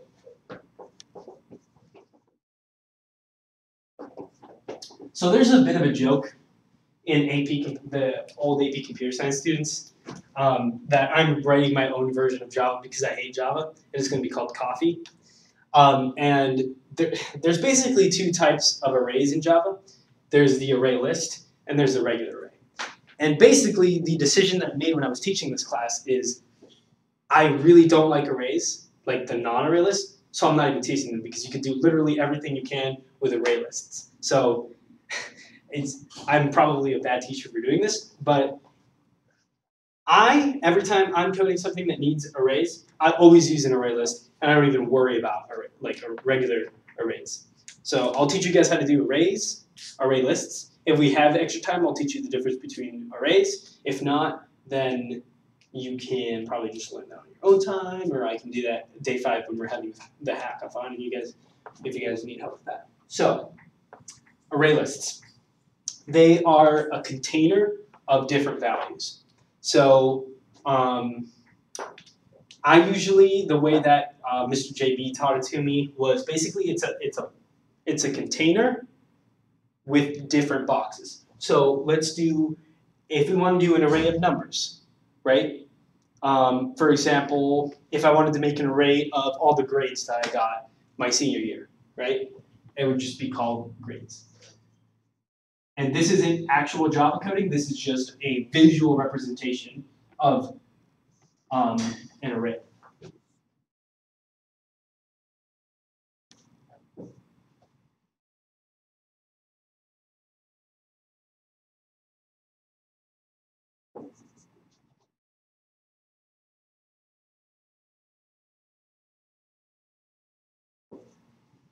So these are, for example, this is an array list of integers, right? So I got a 69, 42, 33, 96, and 420. 420 is obviously AP Computer Science because I'm awesome. But this is the way that we can visualize it. The cool thing with array lists is if we want to add something to it, we can just do .add and we can add a number and it would just be like, what grade should I have gotten on physics? I think you got like 70. I actually got an 80, but regardless. Yeah, so let's say I got a 70. You just do .add, and then you can also do .remove, and it'll remove it. And so every number in this array has an index. And like I said, the error that I made in robotics is that we had an array and if you guys remember the competition last year, we had a scale and 2 switches, right? And if we started right here, the first switch would be 0, 1, and 2. And it was an array of strings. And so basically my program, what it would do is it would read the array and it would be like, if index 0 is R, then the first switch is on the right. But the particular instance when it almost made it go in the wrong one is that I put number 1 as if it was that one. And so, for example, the switch was on the left here, but the real one was on here. But since I put 1, it was like, oh, it's on the left, so let me go to the left. So it turned and was going to drop it over on this one instead of on the right because I made a mistake with the indexes. So use that as an example to not screw up like I did. All arrays start with 0. Arrays, array lists, strings. Strings are actually technically an array of letters. They always start with 0. Remember, they always start with 0. Don't make the same mistake I did. So different functions that we can run with array lists. So if we, let me switch over to the screen. So, there we go.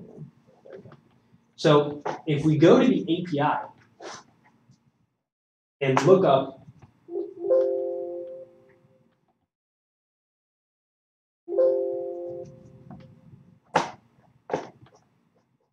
oh, this is the FRC, that's why. And we go to the ArrayList class here. Remember that every single thing that we program, we're actually importing it from somewhere. So to use an ArrayList, we actually do need to import it. It's a package that we do need to import. And right here, just because I don't remember java.util.ArrayList. So the package name that we're importing is java.util.ArrayList. So let's make a mini program just right here. And you know what we can do is, this is technically against, it's technically against Java standards, but what we can do is that we can have multiple different classes that we can run, and they'll actually still work. So what we're going to do is we're going to make a new class here in our project called ArrayTest. And remember, every array or every class starts with a capital, so it's going to be ArrayTest, right? And we can now usually we run main, but we can actually run any function at all. So let's copy the public static void main, which is the code that we can put on here. And so arrays, let's declare. This is kind of a boring part. I really don't like working with this kind of thing. So as you can see, like in this example, I had an array list, index 0 is Larry, index 1. So this is an array of type string, unlike what I have in the board over there, which is an array of type int. So just because I don't remember how to do this.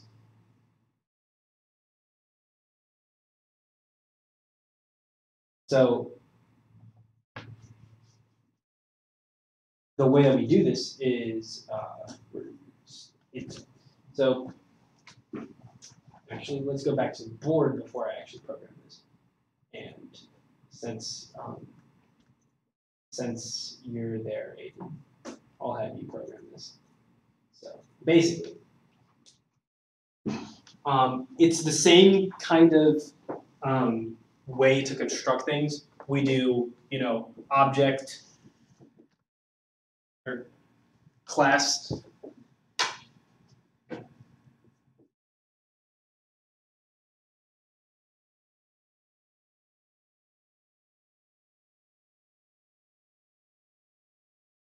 Something like this, and this is the constructor. Every single class has a constructor. The constructor for array lists is a little bit different, in that since we can have an array list with any value in it, inside the constructor we actually specify what kind. So what we're going to do here is we've got a public class. We have a class, public class array test. And this should already be in the program, so we don't have to program it. It's clearly back at the bottom here. And then PSVM, which is also already in the thing. And we got public static void main here, and closing is clearly back over here. And then the way that we're going to declare this array list is going to be by literally writing array list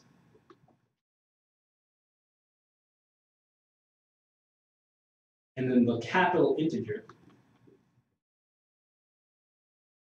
with the capital I equals new, oh, excuse me, we need to name it. So this ArrayList integer is just the name of the class. And we are definitely going to take up more space than I put us. So ArrayList integer grades equals new ArrayList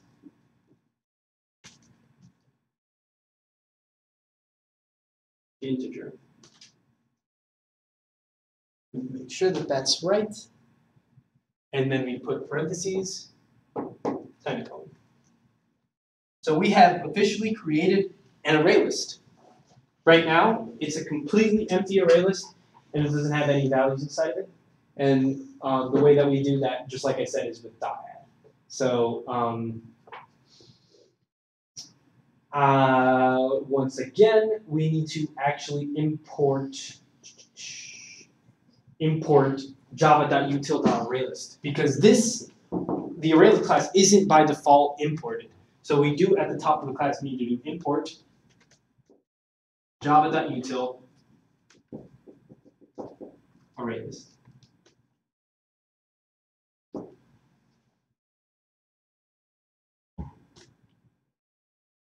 I want you guys to see the thing so you guys don't cheat tomorrow. So import java.util.arraylist in the colon, and then we make our array list. And now we're going to input, I'm not doing all of these because I'm too lazy. We're just going to put in probably like the first three, right? So we just do grades. If we're adding a value, dot add 69 grades dot add 42 and grades dot add 33. Same concept. We just these are the parameters. Dot add is a function inside of our ArrayList class that we can see if we look up in the API, but it's just dot add. And now, if we wanted to remove this last 33, all we have to do is grades.remove.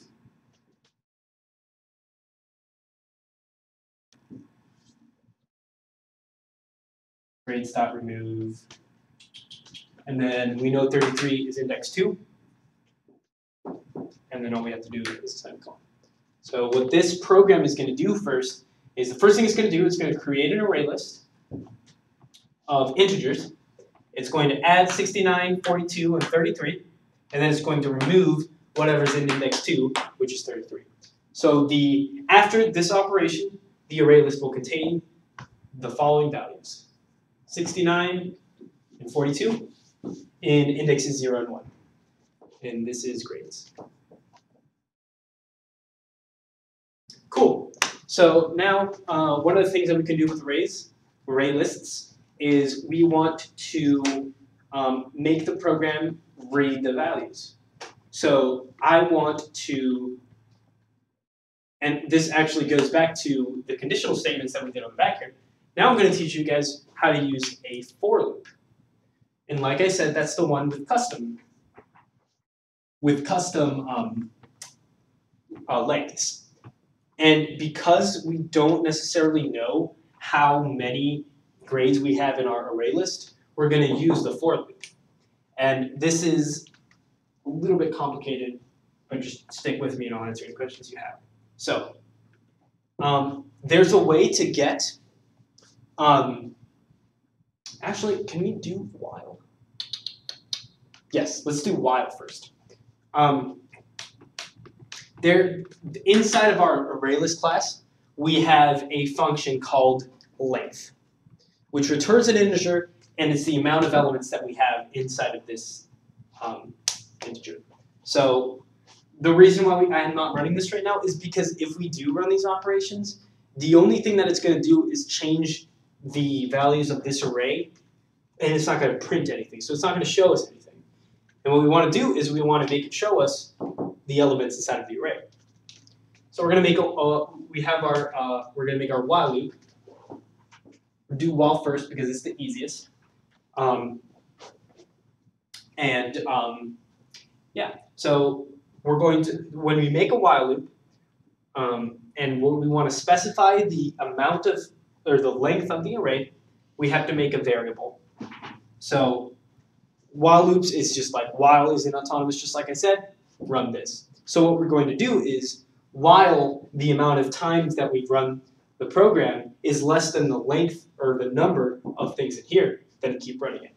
So the way that we do that is we have a variable called I. Now, this is also programming convention. You can use num, like num, or you can use n. I use I because that's just the way that I learned it. So this, we're assuming, goes like below here. So we're just going to do while. Excuse me, above it, we do int I equals 0. And so this creates a new variable named I. And this is just a cursive I, that's just the way that I do it. And then we're going to do while I is less than grades dot length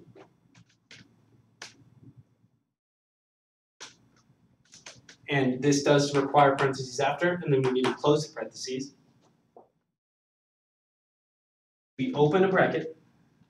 Remember to close it here.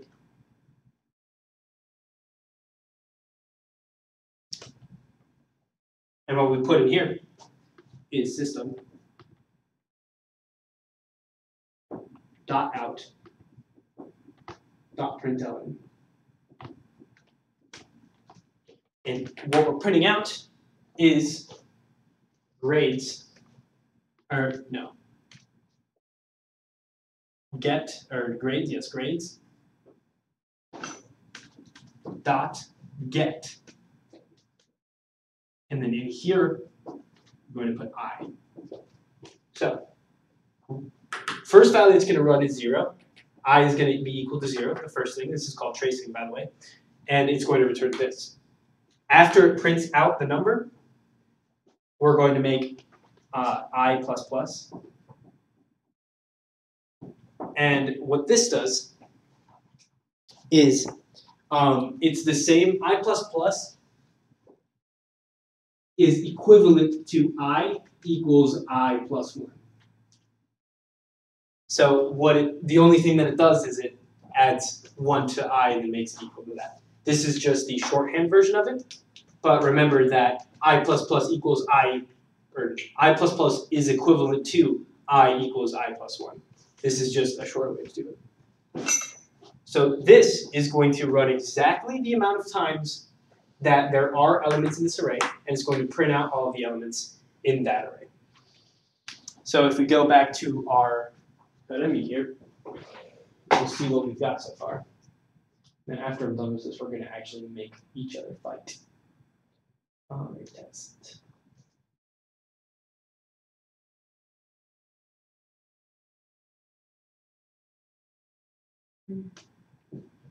Okay, you got this. This should work actually. Let's comment this. Ouch. That's just the way that I was illustrating the way to make it. Cool. I think this should work. And if not, we'll just debug. And so instead of main, we're actually running array test. Okay, so we do get 2 errors. And this is another thing that I forgot to tell you guys. System is a capital S. And I think we're going to get another error. We're just gonna... Okay, so the other error, actually, let me change. So here's our code, here's our class. We just missed the low parentheses. These are mistakes that are good because I know that you guys know what you're doing. And I just realized the correct function for, yeah, I made a mistake. The correct function is actually size. That's also my bad. I'm getting arrays and array lists confused. So, first of all, yeah, that was a mistake I made. And then here, array, it's not length, it's size. Length is when you're working with regular arrays, and we're not going to worry about those because those are done. So we've got grades.size. Okay, so now the program should run. Yeah, 4962. So just like I said, it did this out of order, didn't it? No, 6942. No, it worked. 4962. I'm tired. So, yeah. So basically, just running through it again, it added these, it removed the second one, and then it printed out everything. This kind of function is also, I'm just going to do a really quick, this is also the way that we can write it.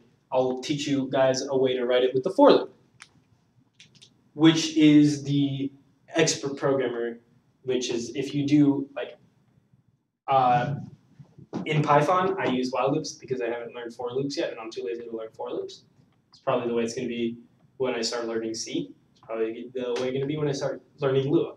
It's just, I'm lazy. But the way that we write this with a for loop is, let me just delete that whole block. And the way that we can just do it is we can literally just make, let's put it in here. You know what I mean? So just like, so it'll print it twice. It'll do 6942, 6942 if everything runs correctly.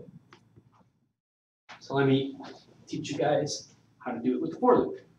For loop is technically less lines. It's only a few less lines, but it's the way that the programmers that feel good about themselves do it. So we're going to teach you guys how to do that. So for loop starts with the letter for, or the word for, go parentheses. And if you remember in the while loop, we also had I. So we're going to do the same thing here. For int I.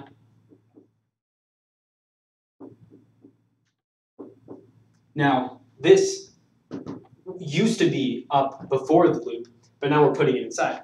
So for int I equals 0, and then semicolon, and in the same, between the same parentheses, we do I is less than grades.size.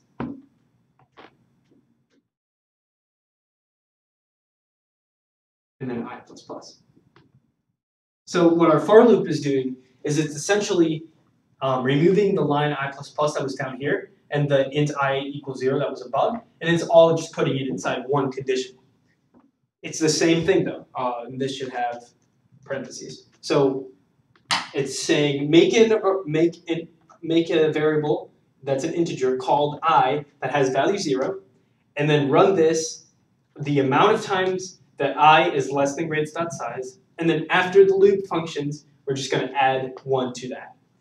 So all we have to do inside here is system.out.println, and inside of these parentheses, we're going to put our grades.get I. And we put another parentheses, we count that. And then we close bracket. If you're ever confused about parentheses, remember, you just have to count the parentheses too. Just like with the brackets, just 1, 2, 3, 4. Make sure that you're doing that. And this is the equivalent of the while loop, but we're using the for instead, which is the more advanced form, and it's the cooler form. So if we go back to our CodeEnvy, exactly, it literally is a while loop but cooler. Size should have parentheses.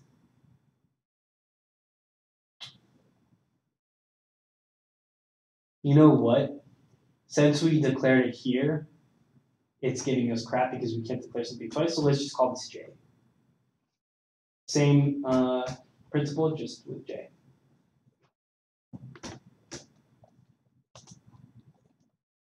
And it should run.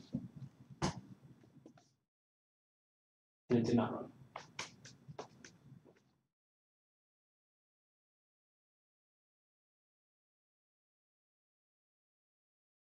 Index out of bounds exception.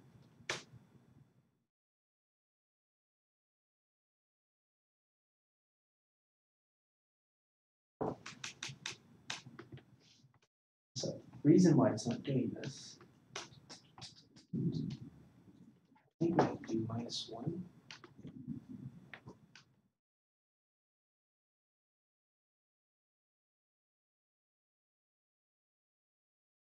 Trying to access 2. Okay, so what we're gonna do, I think that needs to work.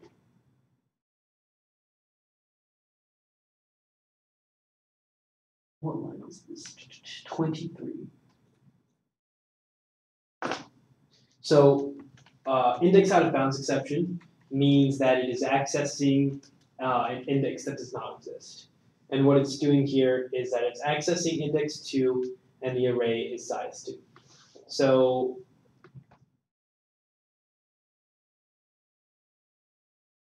actually, when it's -1, I really think it should work. Still getting, okay, so let's do -2 and see if that works.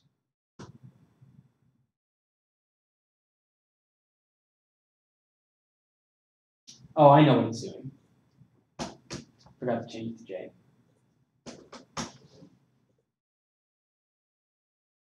There we go. So that was just a mistake because I forgot to change the I to J. But it was printing it out because it was trying to print out 3, and it was just not going to work. So yeah, so it just did 6942, 6942. Those are array lists. It doesn't get more complicated than that, honestly. You just change the data type, and it should be working. Next, what we can do is I am going to get some water and take a little bit.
Okay, so I'm back. And basically the decision that we made is that we're going to make the students fight each other. And I'm going to, we don't need to raise anymore, they're done. We're going to erase all of this. And we're going to make the students fight each other. And I will teach you guys how to generate a random number. And from then on, it's mostly going to be you guys directing the way we're going to go. So, generating a random number is a custom class inside of the Java API. So, it's called, the package that we import, where's my marker? The package that we import is called java.util.random.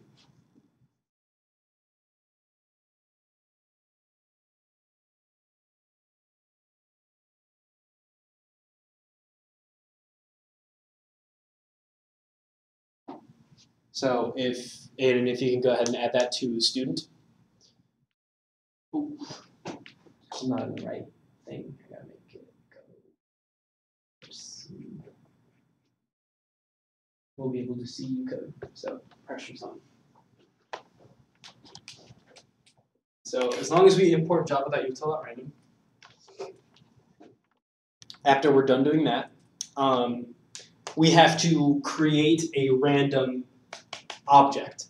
So just like, remember we said inside of the random package, actually it might be random with a capital R. I don't remember.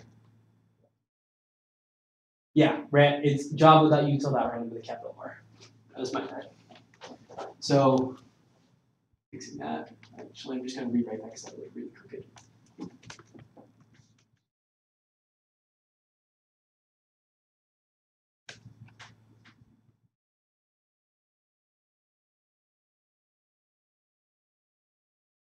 And it's still lowercase. And so now we have to import the class and make it into a physical thing. So we're going to do random, which is the name of the class. And then the name of our random generator is going to be R equals new random. Right? Parentheses, semicolon. We don't need any parameters because all it does is generate random numbers. And then to generate a random number, and don't write this down because it's not part of the thing, random R, I'm not sure, where did you put that in the code? I think you have to put that under student. Where?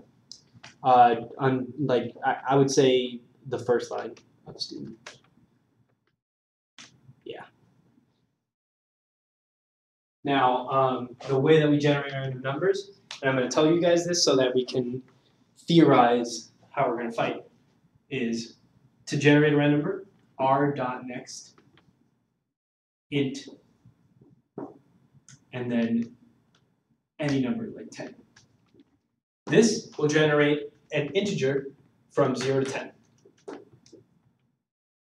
Now, the way that we're going to structure this game where we're going to fight students is your HP is actually your HP is your grade. So at least when you start out. So you guys are going to have HP 10, and I'm going to have HP 13, which increases my chances of winning. But well, I guess you guys need to grow up. So basically, now that we know how to do this, and we know that the HP is our health, I'm going to do something called wireframing, and we're also going to be doing a fair bit of this later on. And wireframing just means I'm going to outline what the code is going to look like, so that you guys have a base, and then you guys are going to help me program that in Java.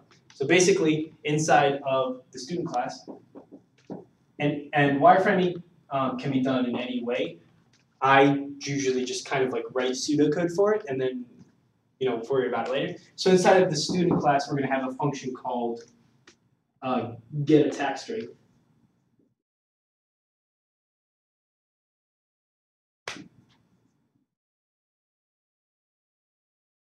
and that's going to be of type int. So in a public int get attack string, and then inside of here we're going to use random from 0 to HP or 0 to grade. Actually, it's going to have to be no, it can be grade, and then we can just add the grade. It's from 0 to grade. So this is not Java. This is just me saying, this is the name of it, and then we're going to generate a number from 0 to grade. And that's going to be in our student class. And then we need a way to subtract health points, because when I attack you, your health is going to go down. So we're going to make another one, public void decrease health.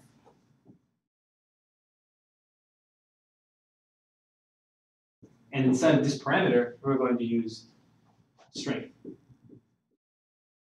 which is an integer, or like an attack, or amount, or whatever. And inside of here, we're just going to do grade equals grade minus the specified value, strength. Strength being an integer.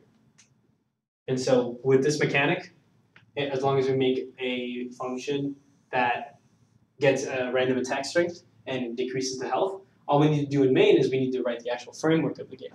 And if we look at what's in main right now, all it's doing here, so we're going to fight a game.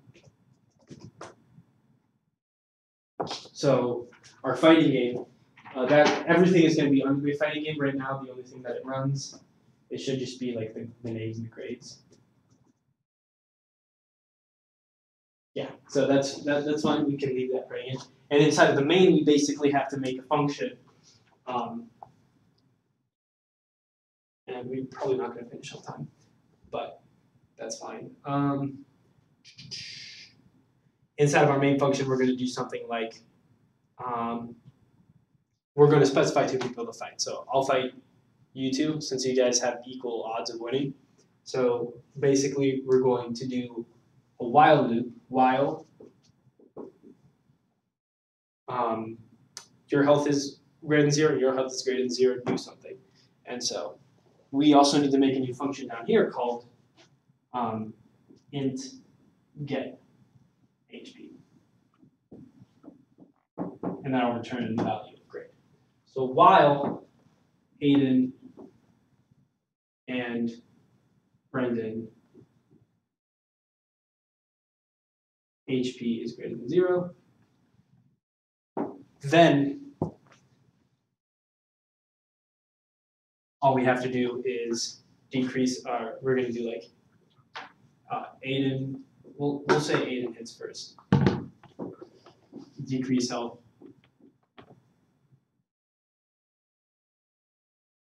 And then by the amount that we strength. And then just the same with Brendan.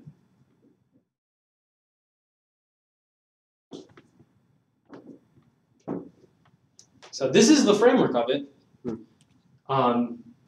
It's the simple version. It has a bit of a logical error where, like, if somebody is like, if like Aiden has HP 1 and he hits like with 10, and Brendan's dead, Brendan can still attack.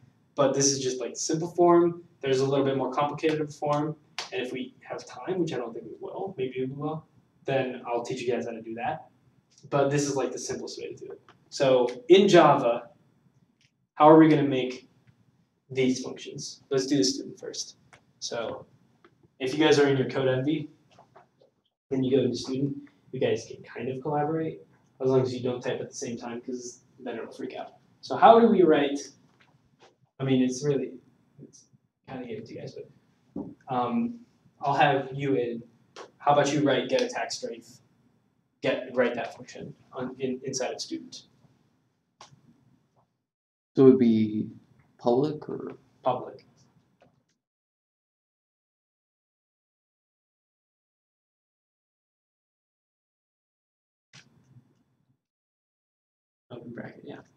and you need a data type, integer, because we're returning an integer.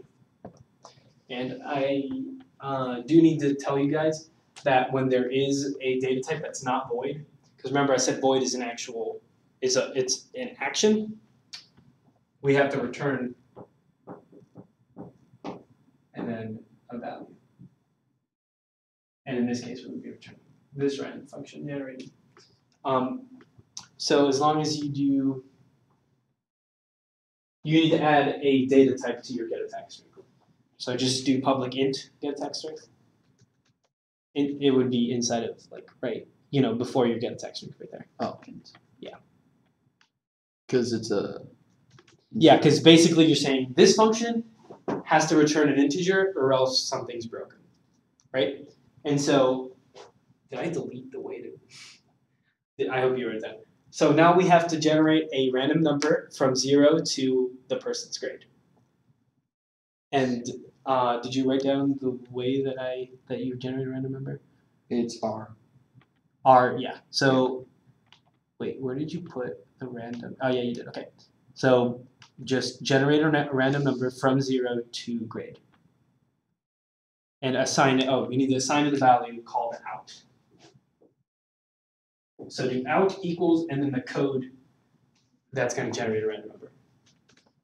Out equal. Oh, sorry, int out. Int out. Yeah, it needs a int out equals R. Dot. What are you doing to R? Remember that snippet of code I gave you? Like that was there and I erased it? Which one? Next int.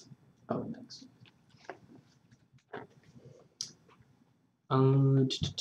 Int has to be capital. And then in the parameter, you have to put 0 to what numbers you're generating? 12. Right. It's a variable. It's going to be a variable, not a physical number. So it's a variable inside of students that we did when we created it. Let me see. Because that one says 0 to grade. Yes. So we can't do a specific number because, or I mean, I guess you can, but the way that I wanted to do it so the game lasts longer is we're only hitting them with our remaining strength. So like, if my health is down to 2, I can only hit somebody up to 2 attack strength. Otherwise, like it'll take like 1 hit because if it generates like 10, it'll just kill it. So we're just gonna make it longer. So instead of just putting the number 10 inside of next int, we're going to put 0 to grade. Just a grade. Because what the next int function does is it generates a random number from 0 to the integer that you put in the parentheses. So if we put grade in the parentheses, the variable grade, which should be, or actually do this dot It's grade. under main.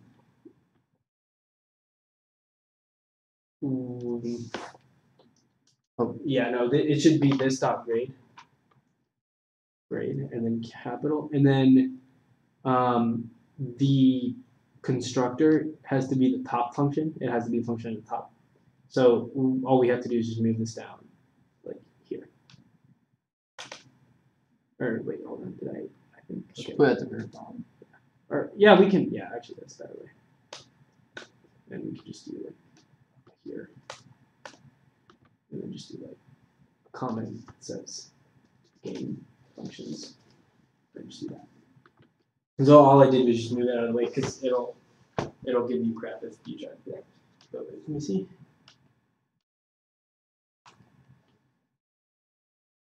Wait, hold on. No, you do have to tab this over. Oh yeah. And then, yeah, there we go. And then click that right there. And then do enter. And then return space out. And then semicolon. Because like I said, you have to return a value. Because it's not a void. If it did void, all it would do, thank you. All it would do is it would just generate the number and you wouldn't do anything with it. And actually, if you don't do return, it'll give you an error saying like, you told me to return an integer. What's the integer I'm returning? So you could put anything in here, and it would like always get that. So now we have our function to get attack strength. Now, Brendan, can you help me out with doing the decrease health function? Should be inside of our student class. Oh, so You can actually just minimize that and you can get a bigger view.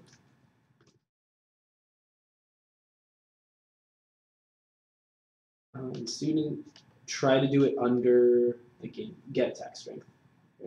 I'm sorry. No, you're fine. Get attack strength. And then if you just start like, let's see.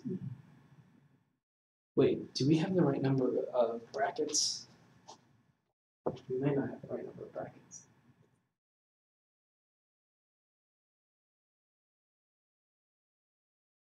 No, we do. Okay. So, and just for I'm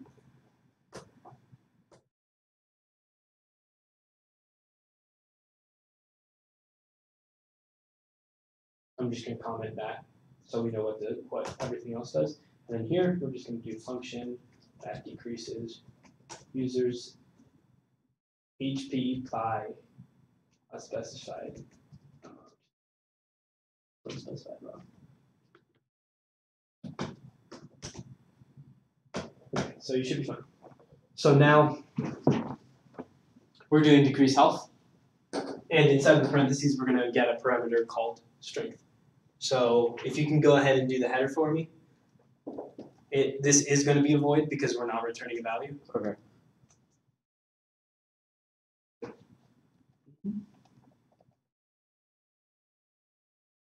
Would I put HP or health?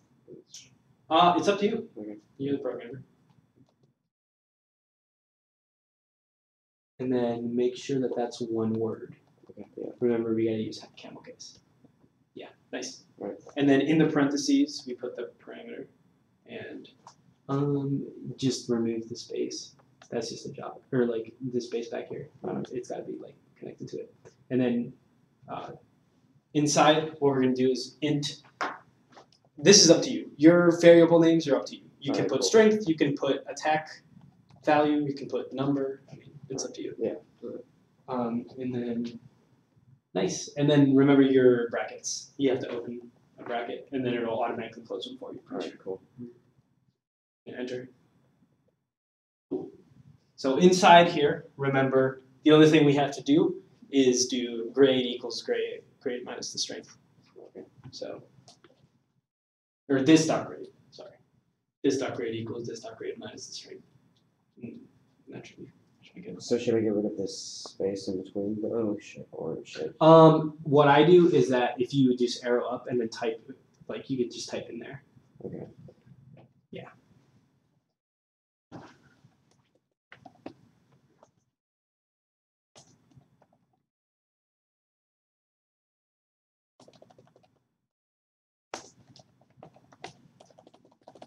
Good stuff.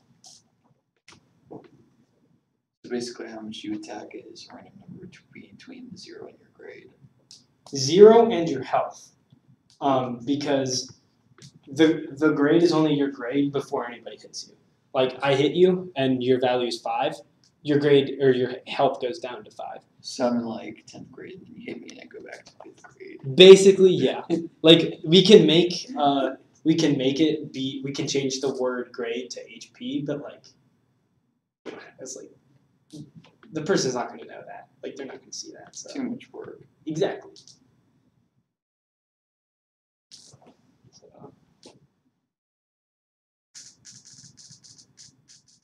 Okay. Yeah, that's good. The only thing is that since it's a void, we don't actually have to return anything. So where it says, delete that line, and then delete where it says int. And then make sure, just tab over one, or like delete one space, and then just tab over one. And then just add this dot to grade. Okay. But that was good. The only thing is that when it's void, we don't return a value. because void like decrease health, we're just decreasing health. We don't need to tell the user that we are, because we'll do that inside of main. So both of our functions are set in inside of our student class, and so all we need to do, this should work, right? These are just dumb. So you need this dot grade. Yeah, the stock grade. It might still work with grade only, but I don't remember. Yeah, that works. Okay, and then inside of this, like I said, with the main class, we need to make the big while loop. So how do we do, so I do need to teach you guys. So you know the ampersand, like the and symbol? Yeah. So if you want to put more than one conditional, so you can just do while, do we need to make it get health? Yeah, we need to make it get HP. So going back to student, we need to get a function that returns the user's HP. And it's an int. So you can take over that. So public int. Public int, get HP. In parentheses. And you don't need a parameter. You don't need any parameters, so just do the bracket. And then all you have to do there is return grade. This dot grade. Or yeah, this dot grade. And then semicolon. And that should work. Okay, so now we can get the HP in an integer. So all we have to do is while, and this is just going to be Brendan dot get HP is greater than 0, and I don't know how to draw this simple, and Aiden dot get HP is greater than 0. That's going to be our conditional, and we're going to encompass that in a while loop. So yeah, whoever can do it.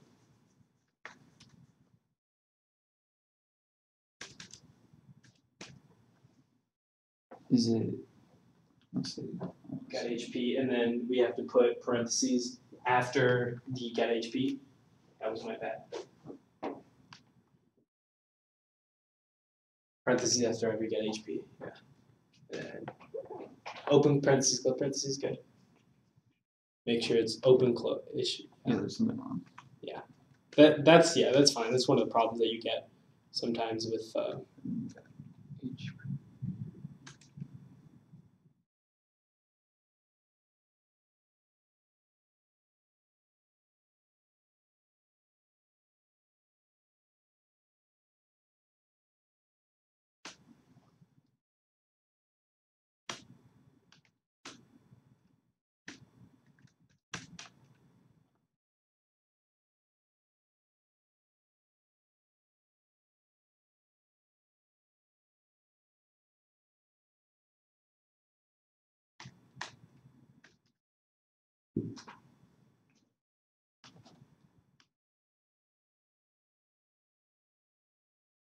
Yep, that's good. The only thing is that it's 2 ampersands, not just 1.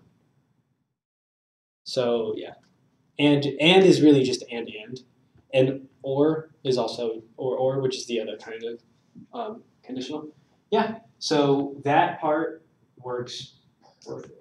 Oh, actually, we need to change these names because that's not what they're called. It's not Brendan and Aiden. It should be John and Declan. I got that. Okay.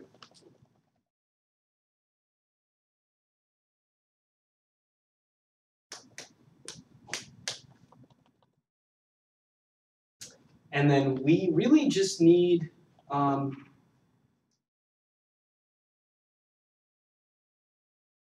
next thing that we're going to do is we need to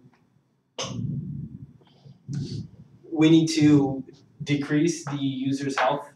So we basically, just like here, Aiden dot decrease health. And then in the parentheses, it's going to be the random generated number. So Brendan, if you can make do you'll attack first. So if you just do Declan dot dot. Attack. Make sure you're tabbed over. You have to tab one time over so that you're under like. That's just Yeah. Declan dot. Did you name the function attack? I don't remember. It's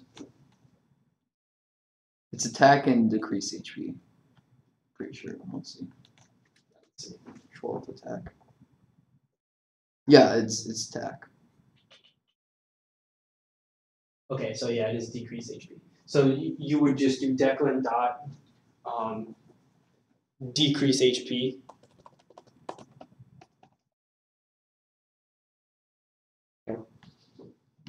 And then in the parentheses for that function, go ahead and remove the space after decrease HP. And then in the function, Brendan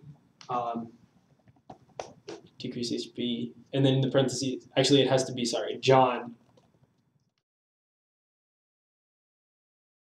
John dot get attack strength.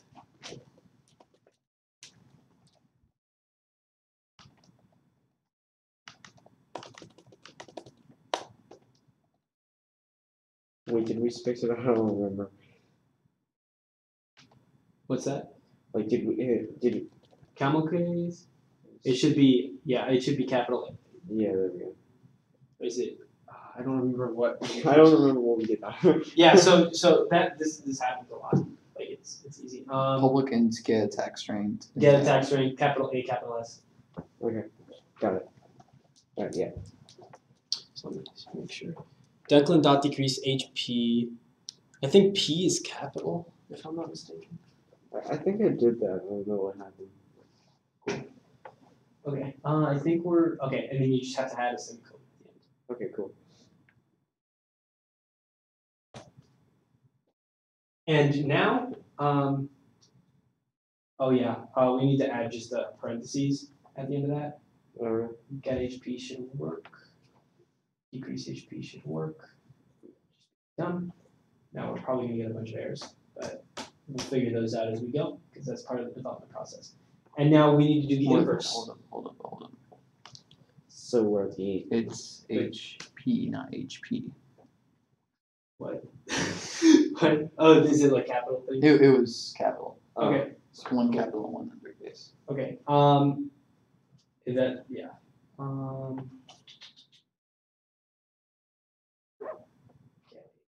How's get HP look? Get HP is also one capital. Okay. That's why it wasn't. That's why we're getting that error. Cool. And now we need to do. What I would do now is, we need to tell the user basically. We need to print out. This person attacks. This person with this much strength. So we can just do that with a system.out.println. So, Aiden, can you open up a system.out.println?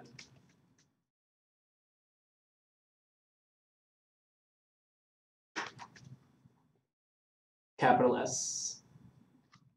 Where's capital? System, yeah. And then Brendan, just like type in Brendan attacks. Wasn't Declan? Yeah, but just do Brendan. I mean, you could do Declan now. What do you prefer to be called in this game? Brendan. Brendan attacks Aiden or John. For and space, and then we need a variable, right? So we put down Attack strength. Hold on. The problem with that is if we do get attack strength, it'll generate a new random number. So that I think we need to make a new variable, I think, in students called attack strength. Okay. And then we need to make attack strength void.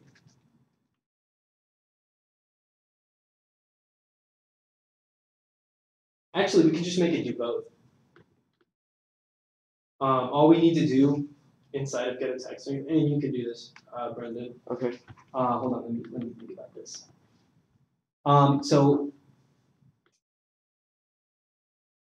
So where it says private string name, private string grade, or private int grade, make a new variable called private int attack string. Okay. I gotta go out like. Years in his big Yeah, just right there is fine. private string name. Just do private int attack string. Oh, okay, cool. But I thought it was void. This is an no, I misspoke. We're gonna keep it as an int so that the first function will work. So like we can actually do more than one thing with an integer function that returns an integer. We can both do something and return a value. And does that work? Yep. So with the void, you have to return value. No. Void is you don't return a value. So like if you look at our decrease HP, which is basically attack, we're not returning any value. Like it doesn't say return anything because it's void. And we're not done with get attack string yet. So what we need to do, and you can do the same, is you have to do between return out and like between these two lines, 57, 58, you have to do attack strength equals out.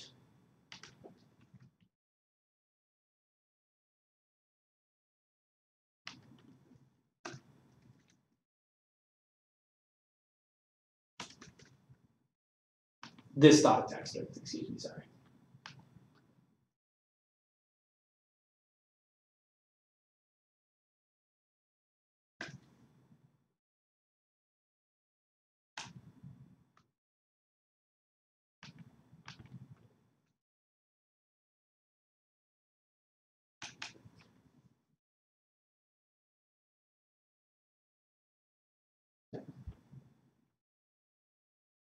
We don't need a bracket here, I think. Yeah, okay. We should be, let's count 1, 2, 3, 4, 5, 6, 7, 8, 9, 10, 11, 12, 13, 14, 15, 16, 17, 18, 19, 20, 1, 2. Sweet. Okay, so we have the right number of brackets. And so the reason why we had to do this, I think Brendan understands, but it's basically because every time you run get attack strength, it'll make a new value. So since we're doing Brendan attacks John 4, we need to return a variable. So it's just going to be the attack string. And so actually under get HP, we need to make a new function, and you can do this, Brendan. Okay. Public int And I gotta. get attack. Okay. Or no, actually, never mind. Hold on. Oh, what did I do? Okay, Here, get it. yeah, just do get attack. Okay. Public int get attack, and we're returning attack string.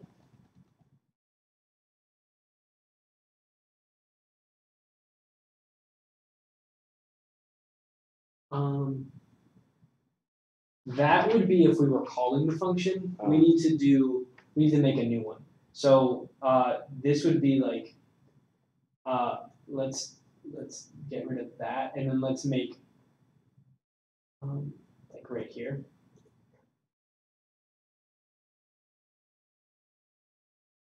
And right here, that's where you do public. It's going to look exactly like get HP, but instead of HP, it's going to be attack. Okay.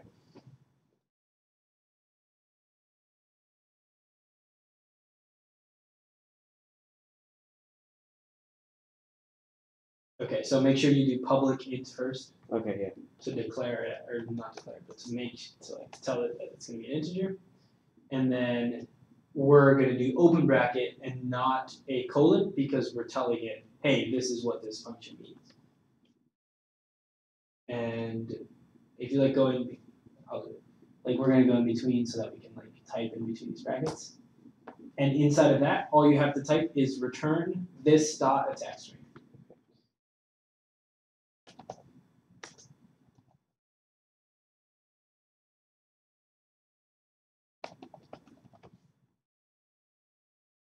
And then semicolon at the end. Oh, okay.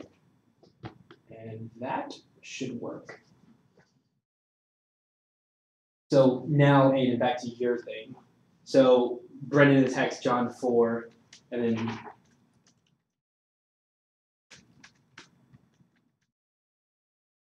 that is good, but you're inside of the quotes, so that'll just actually print out that. So what you have to do is, like do a colon, or a quote, sorry. And you're not going to do this dot, you're going to do John dot attack strength. Because we're doing John right now. And then remember, you have to do a plus. Where? Plus between the quote and the John dot attack strength. Like the plus symbol, yeah. Yeah, because we're printing it, like we're telling it, print out this and this. And then remember, open close parentheses after attack strength. It's got to be before the closing parentheses, though. So open, close, and then close. Yep. And now, remember your semicolon at the end. And Brendan, can you do the same but opposite? And then attack strength is actually lowered. Wait. This should be get attack, sorry. Yeah. So, okay. So I'm doing this on the main. Yeah, this is in main. And you're basically doing the same thing, but you're basically replacing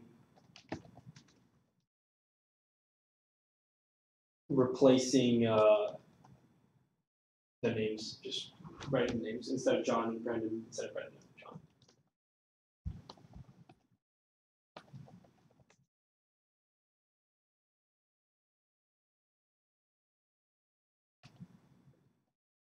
Is there a space between plus and John? There doesn't have to be, but I like to put it there because it looks prettier. Okay. But you don't have to.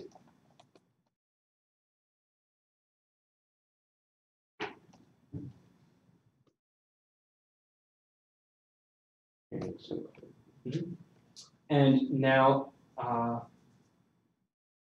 replace Brendan with Declan, because that's the name of your variable. Right. Mm-hmm. And then in between the two print statements, let's do this right here. So in that line right there, do this, the Declan dot decrease HP, but do it for opposite. So John dot decrease HP, Okay. Declan dot attack strength. Yeah, just copy this is good. Names. I got it. No, I just copy and paste it in there.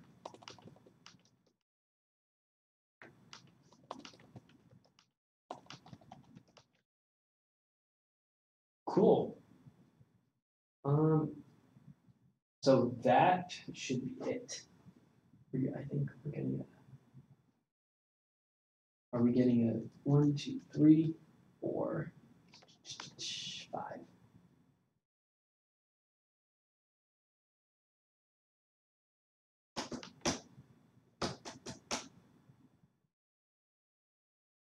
Cool. That should work. Okay. So now we have the game. So now it's going to we're going to attack each other, which is fine. And the only thing we need to do now is we need to do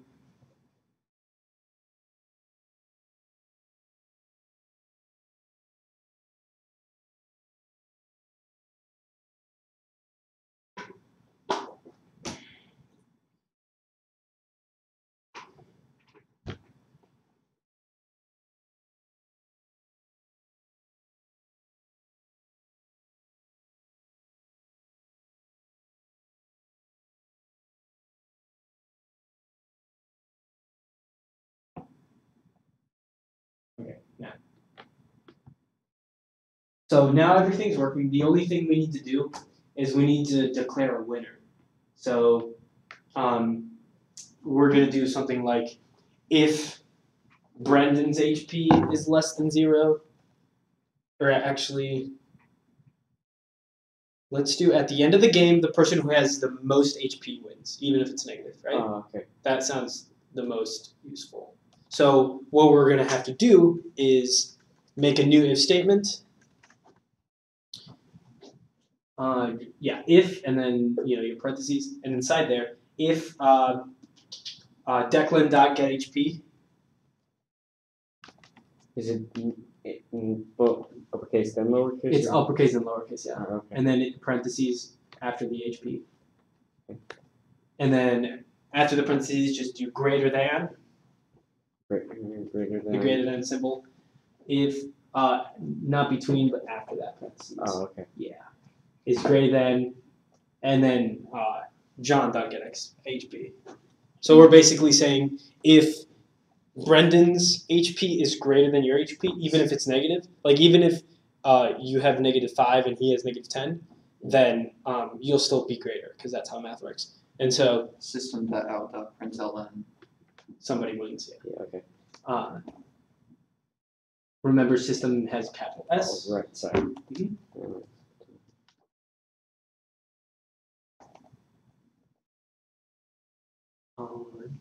Brendan wins. Yeah, because that's.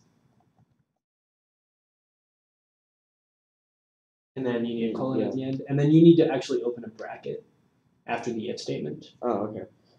And open bracket. No, that's not what I meant to do. And then here, let me see. Just because we're just gonna delete that and then just add it after. And just add the closing one. And then tab this over one time, the system.out. So that we're inside of the function. Oh, okay. So system. You don't need to do that, just go up here into system and then just tab. Yeah. So that's good. So should we do the same thing for if he wins? All we need to do is an else. We don't need to do an else if because there's only one case. If you're greater than him, then you win. Okay. So Otherwise, he has to be greater than you. I mean, I guess if you're equal, you guys could be equal, right? yeah, that could happen, I guess. Do you want to program that in, or do you want to be lazy?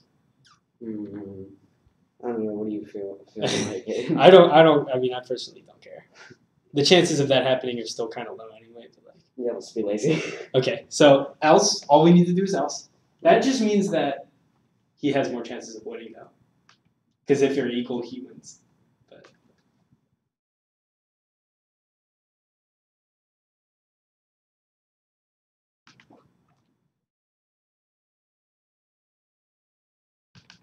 oh, he's doing it the good way. He's doing it the.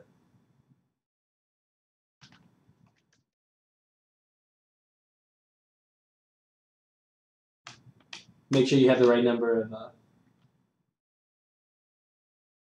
Okay. I think he needs another bracket. Yeah, I need that's another good. bracket. Let me see. Yeah. Okay.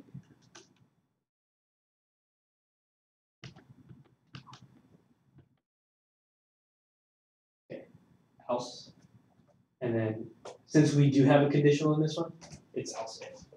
So he actually did it the technically right way. And then after get HP, we need parentheses for both because it's a function. And if that should work, our program should be working. It probably won't Maybe. because that's how programming works. It's 99% debugging, 1% actually programming. But we'll try. We'll see what errors we get, and we'll fix them.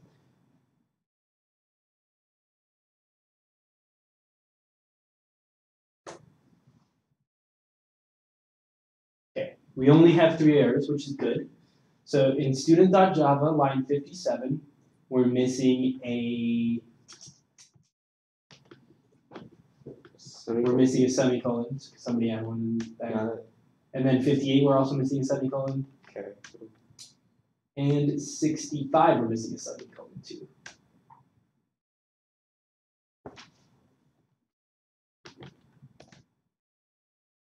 Cool.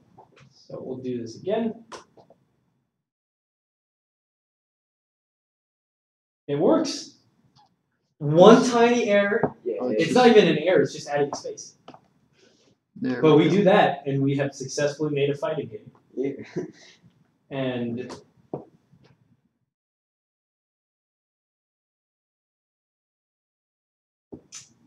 legal argument exception bound must be positive. Burning again. Huh?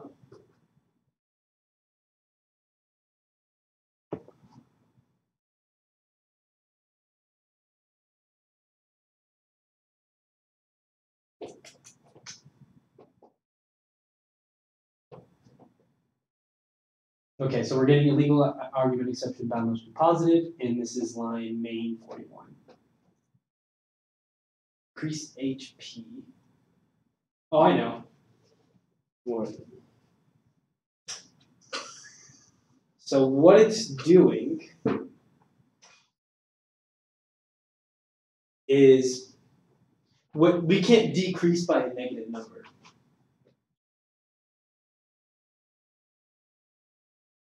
Okay, so this is what it's doing, okay? So when the when both of you guys get down to negative XP, it can only generate a number from 0 to the negative number. So it'll return a red negative number, and then you can't do decrease by a negative number because that's adding. Oh. So we can do this 2 ways: the lazy way and the good way. Okay. The lazy way is just saying, okay, let's just scrap the whole idea of you can only attack up to your strength because your strength might be negative. And we could just put in 10. What's the good way? The good way is making an if statement and going, I think,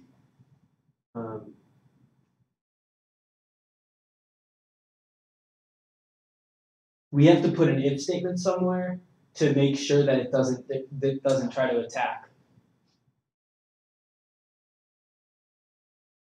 Okay, I think I got this.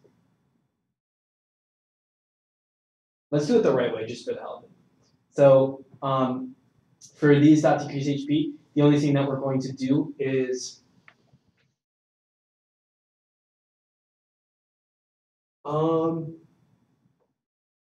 If health equals negative, then give them 1 HP.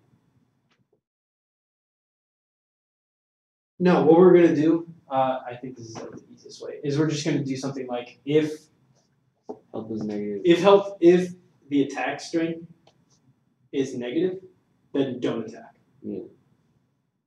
So you'll just be beat to a pulp until function ends, which is fine. So all we have to do in that case,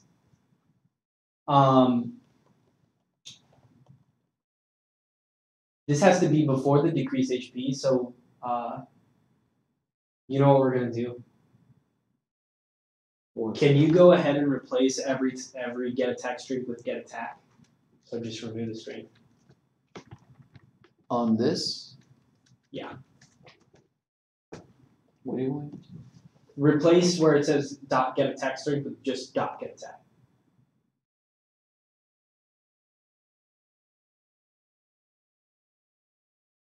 So what we're doing is we're accessing the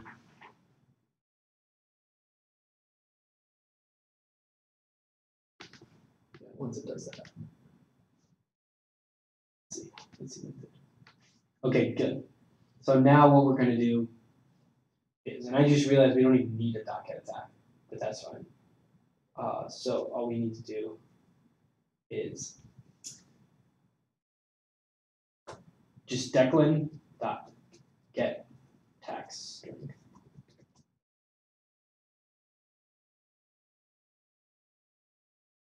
And John get, no, hold on. This would be Declan dot get attack string. And then John dot get attack string.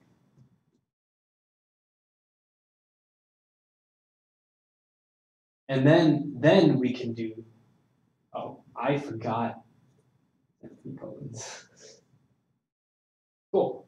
So this is just really dumb. Okay, so in here, so we will only run this function if get attack is greater than 0 for both of them, okay? So Brendan, can you make a new if statement Okay.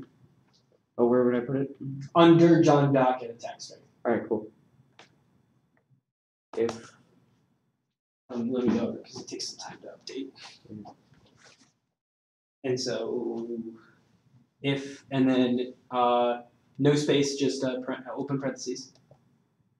If John dot get attack is space and then greater than 0, and then parentheses, and then open bracket, okay. and then enter. And then just copy and paste this and make sure it's in there. Okay. That's all you would need to do.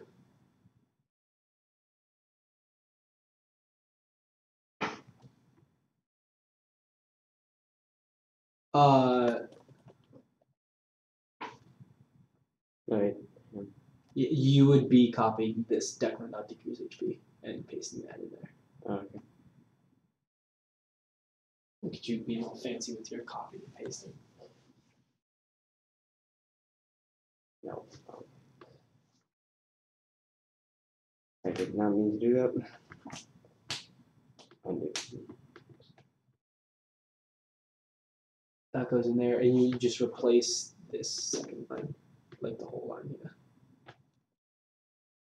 And then tab that one line over one. Okay. Yeah. So what it's doing, and then parentheses after get attack because it's a function. Oh, okay.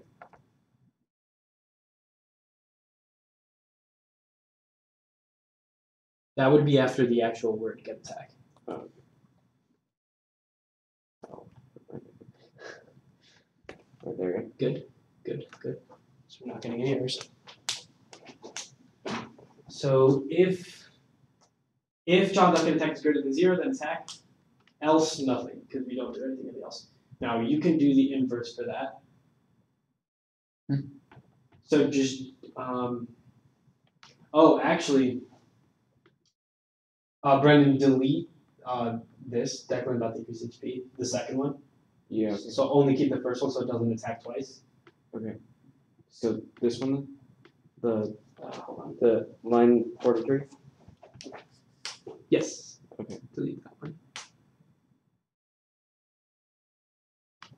Yeah. And then actually copy the. Wait, did you just Control C? Oh, it's because wait, Aiden, hold on, like 1 second. Because it's freaking out. Hold on, like 1 second. Okay, he's done typing. What happened? Oh my gosh.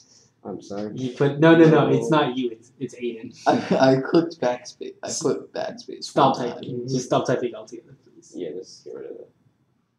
Control A, delete.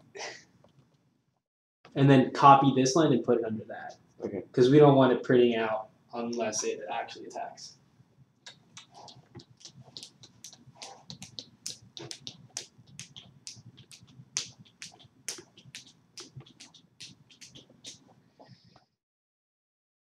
So wait, do I get rid of this one? No, that one's fine. That one's fine. Do enter. Okay. Like inside of this one right here. Oh, okay. And then copy this line. Brendan attacks John for blah blah blah.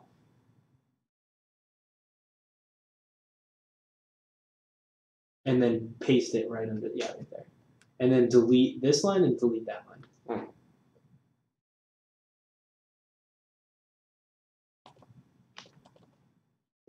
Good.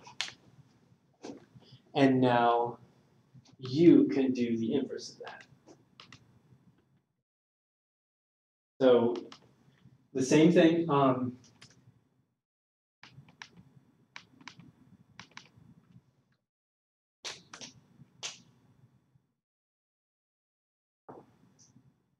This should be Declan.get attack. What happens if we try it? That's a bad idea.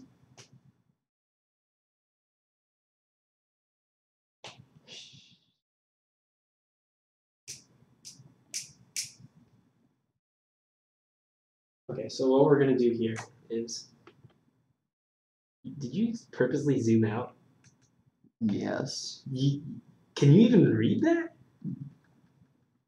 I mean, it's not like I don't care. I mean, it's your deal, but okay, that's a little too big for me. I don't care. I really honestly don't care. But okay, so you see how it's if John.getAttack is greater than 0, and then this. Do the same if Declan.getAttack. So basically, you're copying these two lines. So copy these two lines. Copy what 2 lines? John.decrease and system.out. That's you're copying more. Just the 2 lines. That line and those 2 lines. Copy that. Or cut it actually. You can cut Control X. And then just backspace over until the line's gone. And then delete that line. Or actually, so just select it and then paste. Okay. I forgot how bad this comic is. Then I'm tabbing over. Nope.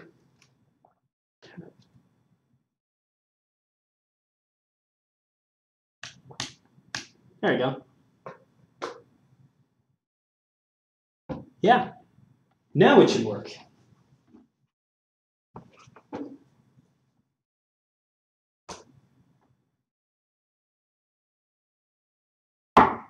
That didn't fix the problem. 44. Declan.getAttack stream.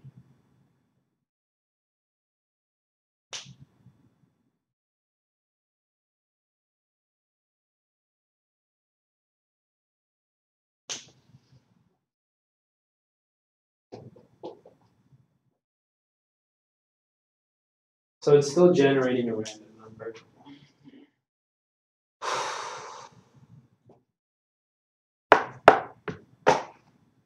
So we have the right idea going on. You know what, for now? Forget a text string.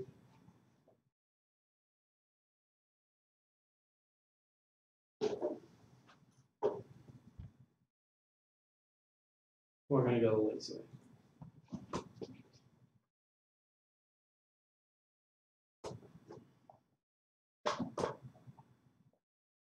Okay, now worse. So because it was generating the negative, I just went lazy and did generate a number from 0 to 10. The reason why I was generating it is because of the way that we wrote our getAttack string function, but I'm really just too lazy to fix that. So now this game works.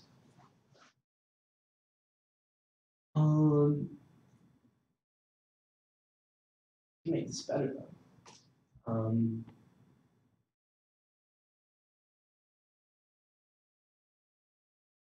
We can add more functionality. What can we add?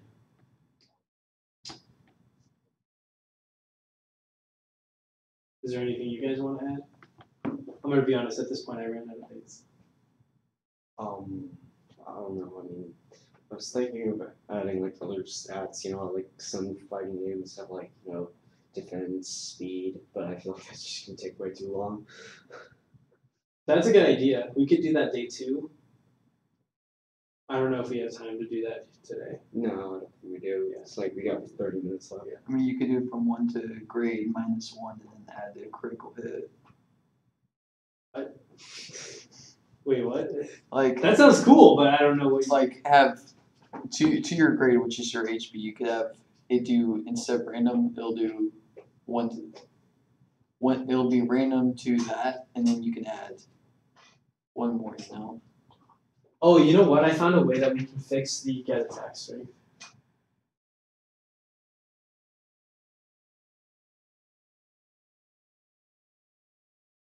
How many attack strings do we have right now? A lot. Okay, this is just it's a little bit lazy coding, but as long as we're learning on things, I think that's fine. Okay, so basically, what I want us to do is the reason why that we were getting the error before is because it was generating a number that was negative. That it was like going from 0 to a number that was less than 0, and you can't do that because that's like illegal. Like you can't, you know what I mean? So so what we can do is if this dot get HP is less than 0. Oh crap. Oh, you could actually just do this dot grade. So what we're gonna do is if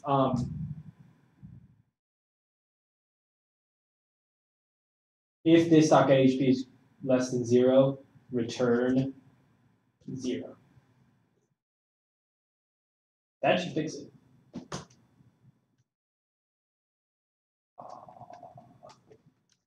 I'm thinking in Python. You ever get your languages mixed together? Okay, now it works. Except for me all the time. Yeah. Okay, yeah, so that works. Now we can add the critical hit, or we can add, like you said, SP. I mean, we can probably put it in, as long as it's not something too major. But what exactly do you defense? What do you think defense should do? I was thinking like, you cut the damage of a hit by like a certain percentage, like 25 or something like that. And do you want? Let me think about this. Do you want everybody to have the same defense, or how do you want to determine how much defense somebody has? I don't know, man. Okay. No, that's fine. We're just, looking through. I think this guy already. Are you trying to add something? Critical hit, yeah. Yeah, like it equals your total number of health points at the start. Oh, so add if it equals a certain number, then it's a critical hit. Like if it equals the amount of your health. Then it's at the start. Then you say it's a critical hit. Yeah, like the highest amount of damage possible. Yeah, that's a good idea. That's a nice and easy one. And also print out that critical hit or something like that. Yeah, Yeah, I already have a system that I have that print out on. All right, cool.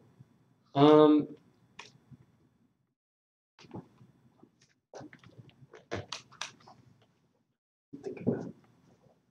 The defense can be something like we could get really complicated and be like 10 is your guys' like main health, and then your defense would be like the percent of health you have left. But that would make things a little bit more difficult. Yeah. But I mean, you guys like percentages, right? No, I mean we don't have to do that. I don't know. I was just kind of throwing an idea out. Well, I like it. I just don't want to reach levels of complexity where it would actually be like crazy. So would you do Declan.grade or Declan.this.grade? Where? Because I don't want to do attack strength. I wanted to do health. .grade. Since it's private, you can't do that. Oh, you could just do get HP. It's the same function. Yeah. So let's just copy and paste.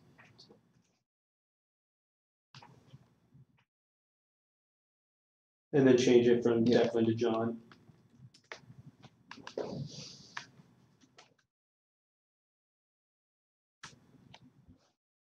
And then you can delete the comments. Yeah, I'll delete the comments, but I'm just going to paste this out. Okay. Good. Critical hit that was a good idea.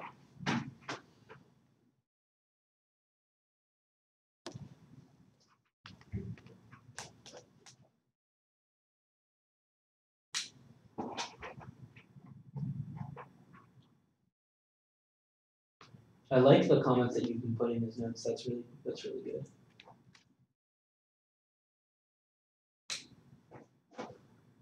Yeah, this is very similar to the game that we're going to be doing on day 2. So Are we gonna be doing the game on Code LUE? Is that the plan? I will teach. I will actually. It's a good question. Since it will depend. If he gets his computer to work, hopefully he'll get his computer to work. I'll bring an Ethernet cord, so. Okay. Okay. So yes. So then we'll set up your Eclipse. Oh, okay, because yeah. And Okay, actually, You might how far along are you in the Eclipse part? just wait for it to load. It's like Okay. I'll keep guiding you through while we. Okay, there we go. Hang on. So, Yeah. It was asking me like what type of language I would think. I was trying to It's you'll do for Java developers the top one. I clicked it twice, so Yeah, you're fine. So I'll just close that.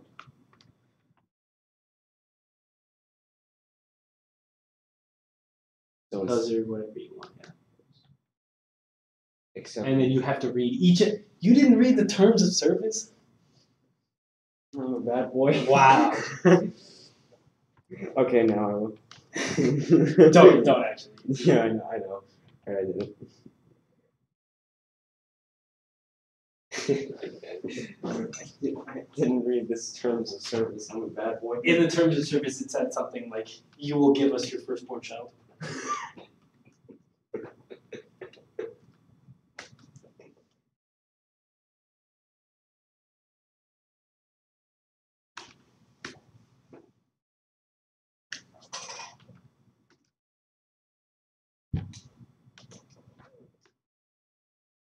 Can you pull up the tutorial for installing Eclipse? It should be linked to on my thing. Okay, so is it? Wait, is it this one? Just the one that's installing Eclipse. Oh, okay, cool. I don't know what was happening there. Basically, I mean, it is this. I mean, go ahead and keep scrolling down. You already did that. You already installed Java, right? Yeah, I did. Cool. Or else I wouldn't even be able to do this part. Oh yeah, that's right. Java 8, blah blah blah. Launch. Oh no, launch. Cancel. Rename this to robotics. Okay. Eclipse workspace to robotics. Like, don't do the whole thing. Just like that. Just works. Just change one. Eclipse dash workspace. I would rename the whole thing to robotics. Honestly, that works. Launch. You want the dark mode? I can teach you how to do dark mode. Yeah. Okay. I program in dark mode. Yeah, I want to see what the light mode looks like because this isn't. I don't know if it's like Discord dark mode where if you use light mode you're a heretic. No, the default is light mode, so it's. So, yeah. Why are you trying to type in public static void? No, I'm just trying to run it. And I want to see what dark mode looks like. So I can like switch between them, can't I? Yeah. All Well, right. it's not like as easy as Discord. You have to actually restart, but. I mean, it's the same functionality. Like, it's not really that big deal. Do you want me to teach you how to do it? Yeah. Okay. Okay. Well, actually, let me just show you real quick. Create a new Java project. Let's do the dungeon. Or no, actually, let's call this robotics. Are you fine with that name? Yeah, I'm okay with that. I think you got caps. Oh wait, never mind. I thought you had caps lock for a second. Okay.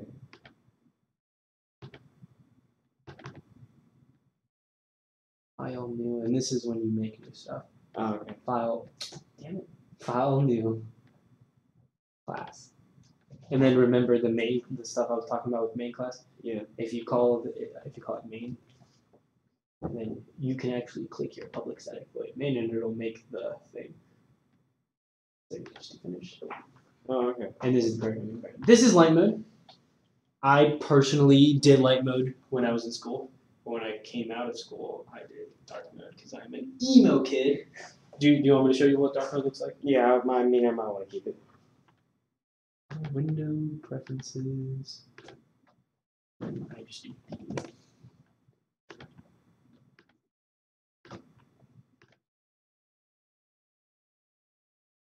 That's not recommended. Yeah, I like it. What did you run into? Zero. I just ran into some syntax errors. Emo mode.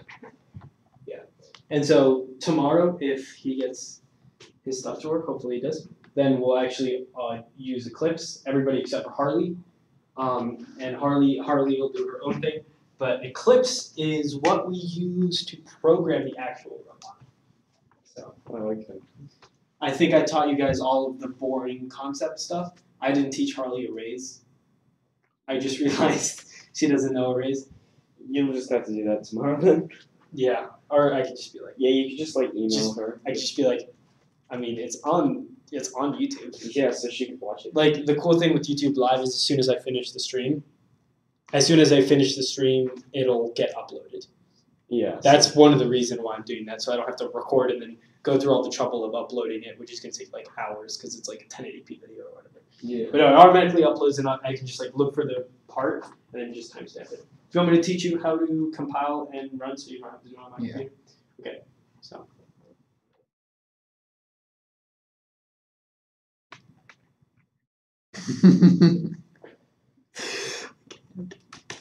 So I'll get my marker.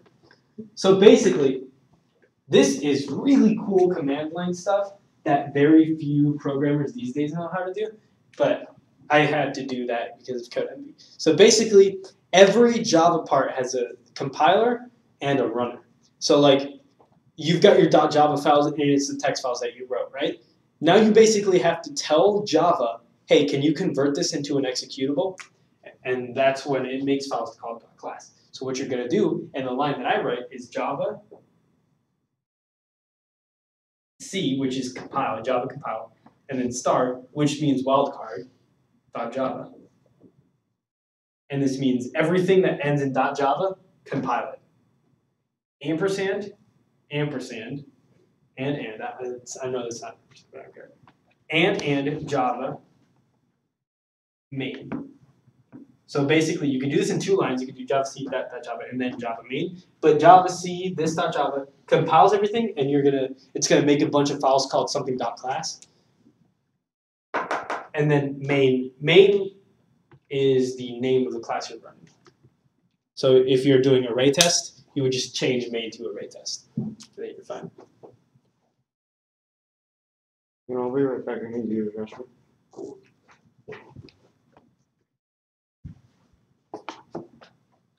He closed his computer, so I can't do bacon syndrome.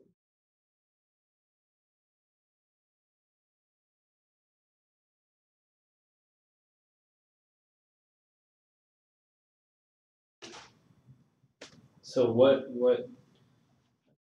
Oh. He couldn't get it? I'm doing okay there. Okay. So you have to CD. It's an example.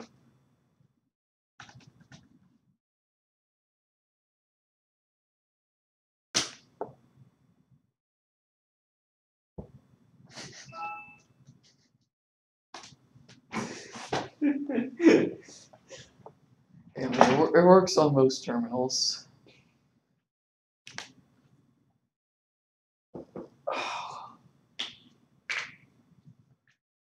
Do you want me to help you fix your problems? I'll try to figure them out.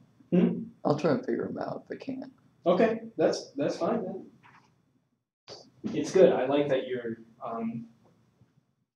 trying to learn that. I mean, there's not much left. Probably as soon as Brendan gets back, I'm probably just gonna end and just mess around for the last couple minutes. Are you guys all getting picked up at 5? Are you getting picked up at 5? I'm just gonna call my dad whenever.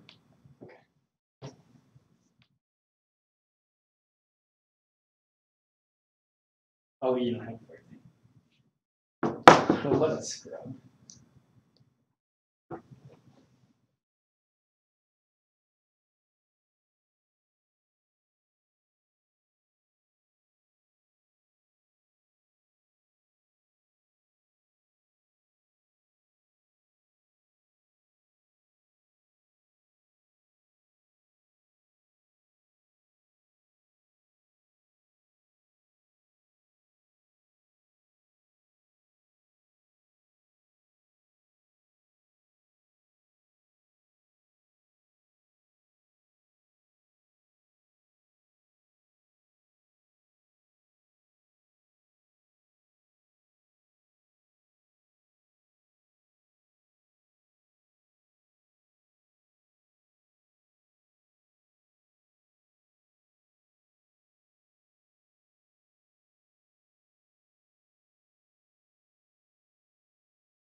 Okay, let's address that issue.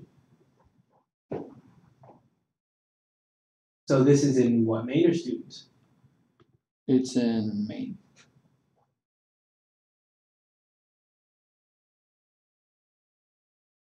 Okay, so let's take out the int real quick.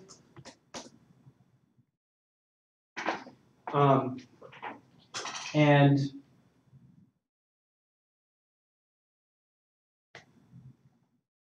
instead of decrease HP, let's make it attack strength. Oh, or get attack. Because remember, decrease HP is a void, and get attack is an int. So decrease HP is not going to return a value. So that's one of the errors that you're having.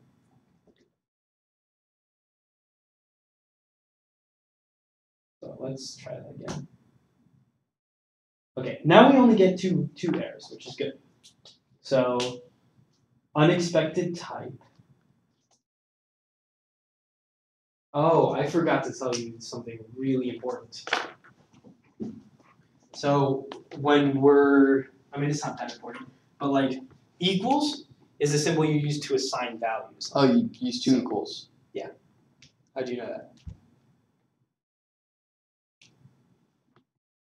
Come on. I'm proud of you. Alright, so it's equals. Did you do any Java before? Yeah. Besides the bus? Mm-hmm. You remember the bus? Yeah, I remember the bus. I just gave up. This is like, sorry for the bus, guys. Now I'm actually teaching it. That's what this class is. Because you gave up on the second bus. Yeah, I did. Were we supposed to be allowed to write on these? I don't know.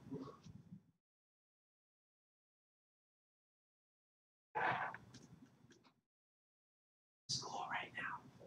Whoa. Oh, whoa. Wait, so we're not even going to be in like the Steam Lab until like Wednesday, right? Wednesday. Tomorrow's going to be here, and then Steam Lab is actually going to be Wednesday. Okay. Thursday, we're going to do a specifically robotic stuff. So we're actually going to get to drive the robot and stuff. Oh, cool. Thursday, we're going to look at my robot code. And we're basically just going to run around and do stuff with the robotics computer, which will be fun. I liked our robot code this year. You were in FRC this year, right? No, I wasn't. I was gonna, but I did the theater and I just didn't. Oh, okay. Yeah. Are you going to be in FRC next year? Yes, Cool. I'm committing. Cool. It's fun. I'll tell you this. Like, if you're looking for something to help you get into a good college, robotics is like key. Yeah. Like, my GPA was a 3.5. Florida State's acceptance profile, the low was a 4.0. But because I had a 3.5, because I did robotics and because I knew what I was going into, they let me in. And like I have people talking to me, they're like, "How did you even get in? You have a 3.5." I'm just like, I don't know. I guess it's just robotics. So like, if you're looking for something to help with your career, like robotics is like what you need. It seems like once you get down to 5 health, it'll say critical hit instead of. It'll say what? Once you get to 5, it'll say critical hit instead of. All your That's health. because your health is 5 or less than 5. Yes, but what I want critical hit to be is like all your health. That can only happen once. Yes. It can only happen once. That's the purpose. But it can only happen at the first hit. Yes. Okay, well then just do. We don't have a function that says initial health. But don't we have grade? Can we make that public? Grade is health. Yeah. That's grade, the problem. Grade is health. That's. I know, but it changes every single time you run the function. Grade changes. Grade changes. I can go in and fix it tonight. I'd expect that from Carl. Huh? I'd expect that from Carl. Hey, most of the stuff that I taught you is the good way. We can literally replace grade with HP. That would be the easy. That would be like optimal. That'd be the easy. Control F grade and then replace it with HP. Because grade is HP. But does that mean grade will change? Yes, if I hit you and my hit strength is 5, you get knocked down to 5th grade. Yes, that's basically how it works. That's how the code works. Now we can make inside if you want to do that. All we have to do, and it's not that hard. Just make it equal 10. Oh, we have to make a public. Yeah, we have to do public. Public what? It's been a while. Shut up. Shut up. Okay, we're gonna go here. Public int initial. And then in our constructor, Initial strength equals initial grade. strength. Actually, you do it. Initial strength equals this, not grade. Where is it? Oh wait, where's the other constructor? Oh, I'm missing. Initial strength equals this upgrade in both constructors.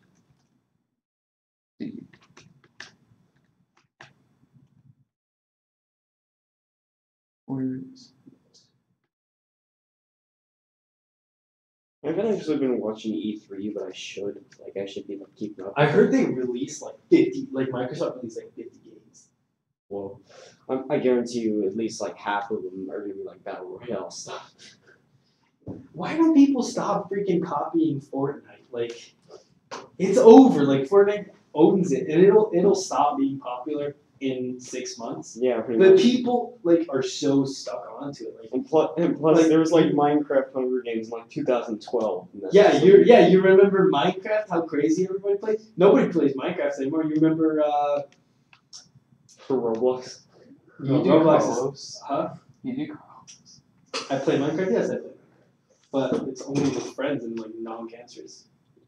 Yeah, like me and some friends actually got like this thing. Shoot, I forgot to do my streaks. Oh, you know, yeah. My friend found this really good seed, and we like combined factions basically, and with like islands, so we don't have to dispute about whose land is whose. Mm-hmm. Yeah.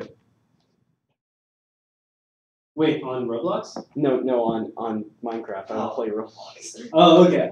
You look like the kind of guy that would play those. When's the last time you played Roblox? I don't know, like, hang on, wait a second. Like what? I said, hang on, wait a second. I can't remember. I think it was like a year ago. Oh, you can't yesterday. remember. Yesterday? You, That's before that's, coming here today? that's a When coincidence. you woke up this morning? You just don't happen to remember. It was like a month ago. No. But, I mean, yeah. I don't know why they stick on to stupid things. Or, like, It's like Fortnite is gonna fall. Like, every good video Yeah, game. every Like, remember when everybody just played Black Ops 2? Hmm. Nobody plays it anymore. but then it's just like Fallout 4, Fallout 76. I think 76 is gonna be good. I'm just saying it's crazy how they just chose 76 as a number. Yeah. Well, before 76 comes out, I want to get like the Steam Summer Sale. I'm gonna try to get like a bunch of stuff. Yeah, me too. 'Cause, Depending like, on I've how- actually got money now. Well, I mean, I have money. I just don't want to spend that much. Just, like, part of me just kind of want to, like, I have nothing in terms of Brawlhalla besides, like, a couple characters I bought with actual coins instead of just, like, the currency you can buy. Brawlhalla. Hey, I remember when that was popular. I mean, it doesn't have to be popular. I mean, it's free, so It's free. It's free Smash Bros. it's free. Everybody can play it. When my server was first starting out, that's all we played, pretty much. But yeah, I mean, I like Brawlhalla. It's fun. Yeah. How you doing there, buddy? See, John Dodds. Initial HP. I'll, like, look at the store and see if there's anything I want. No, actually, I'll just look at my friends and see what kind of games they have that I might want. Shoot.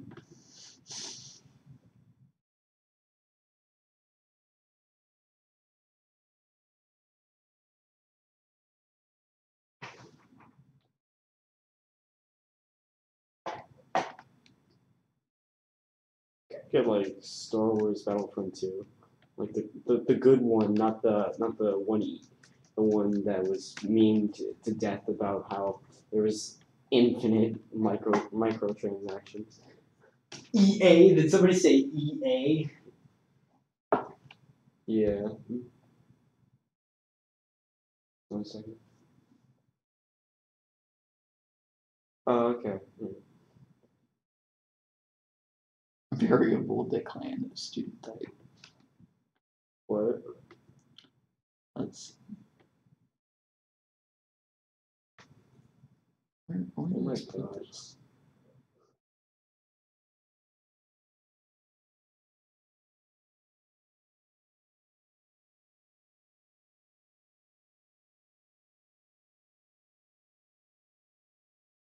Ooh, yeah, Force Unleashed, that could be good. Just gotta look at what games my friends have, honestly.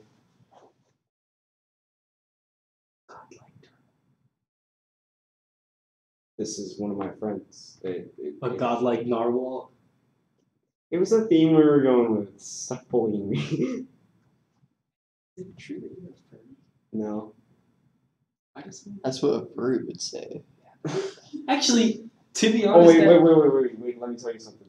There's a rising junior named Jack Lang that I know, and she actually did. Maggie Miller actually did. Hey guys, you need to wrap it up pretty soon. I gotta head out. I gotta lock everything up. Oh yeah. Yeah. Thanks. So yeah, like Where did it go? but seriously, like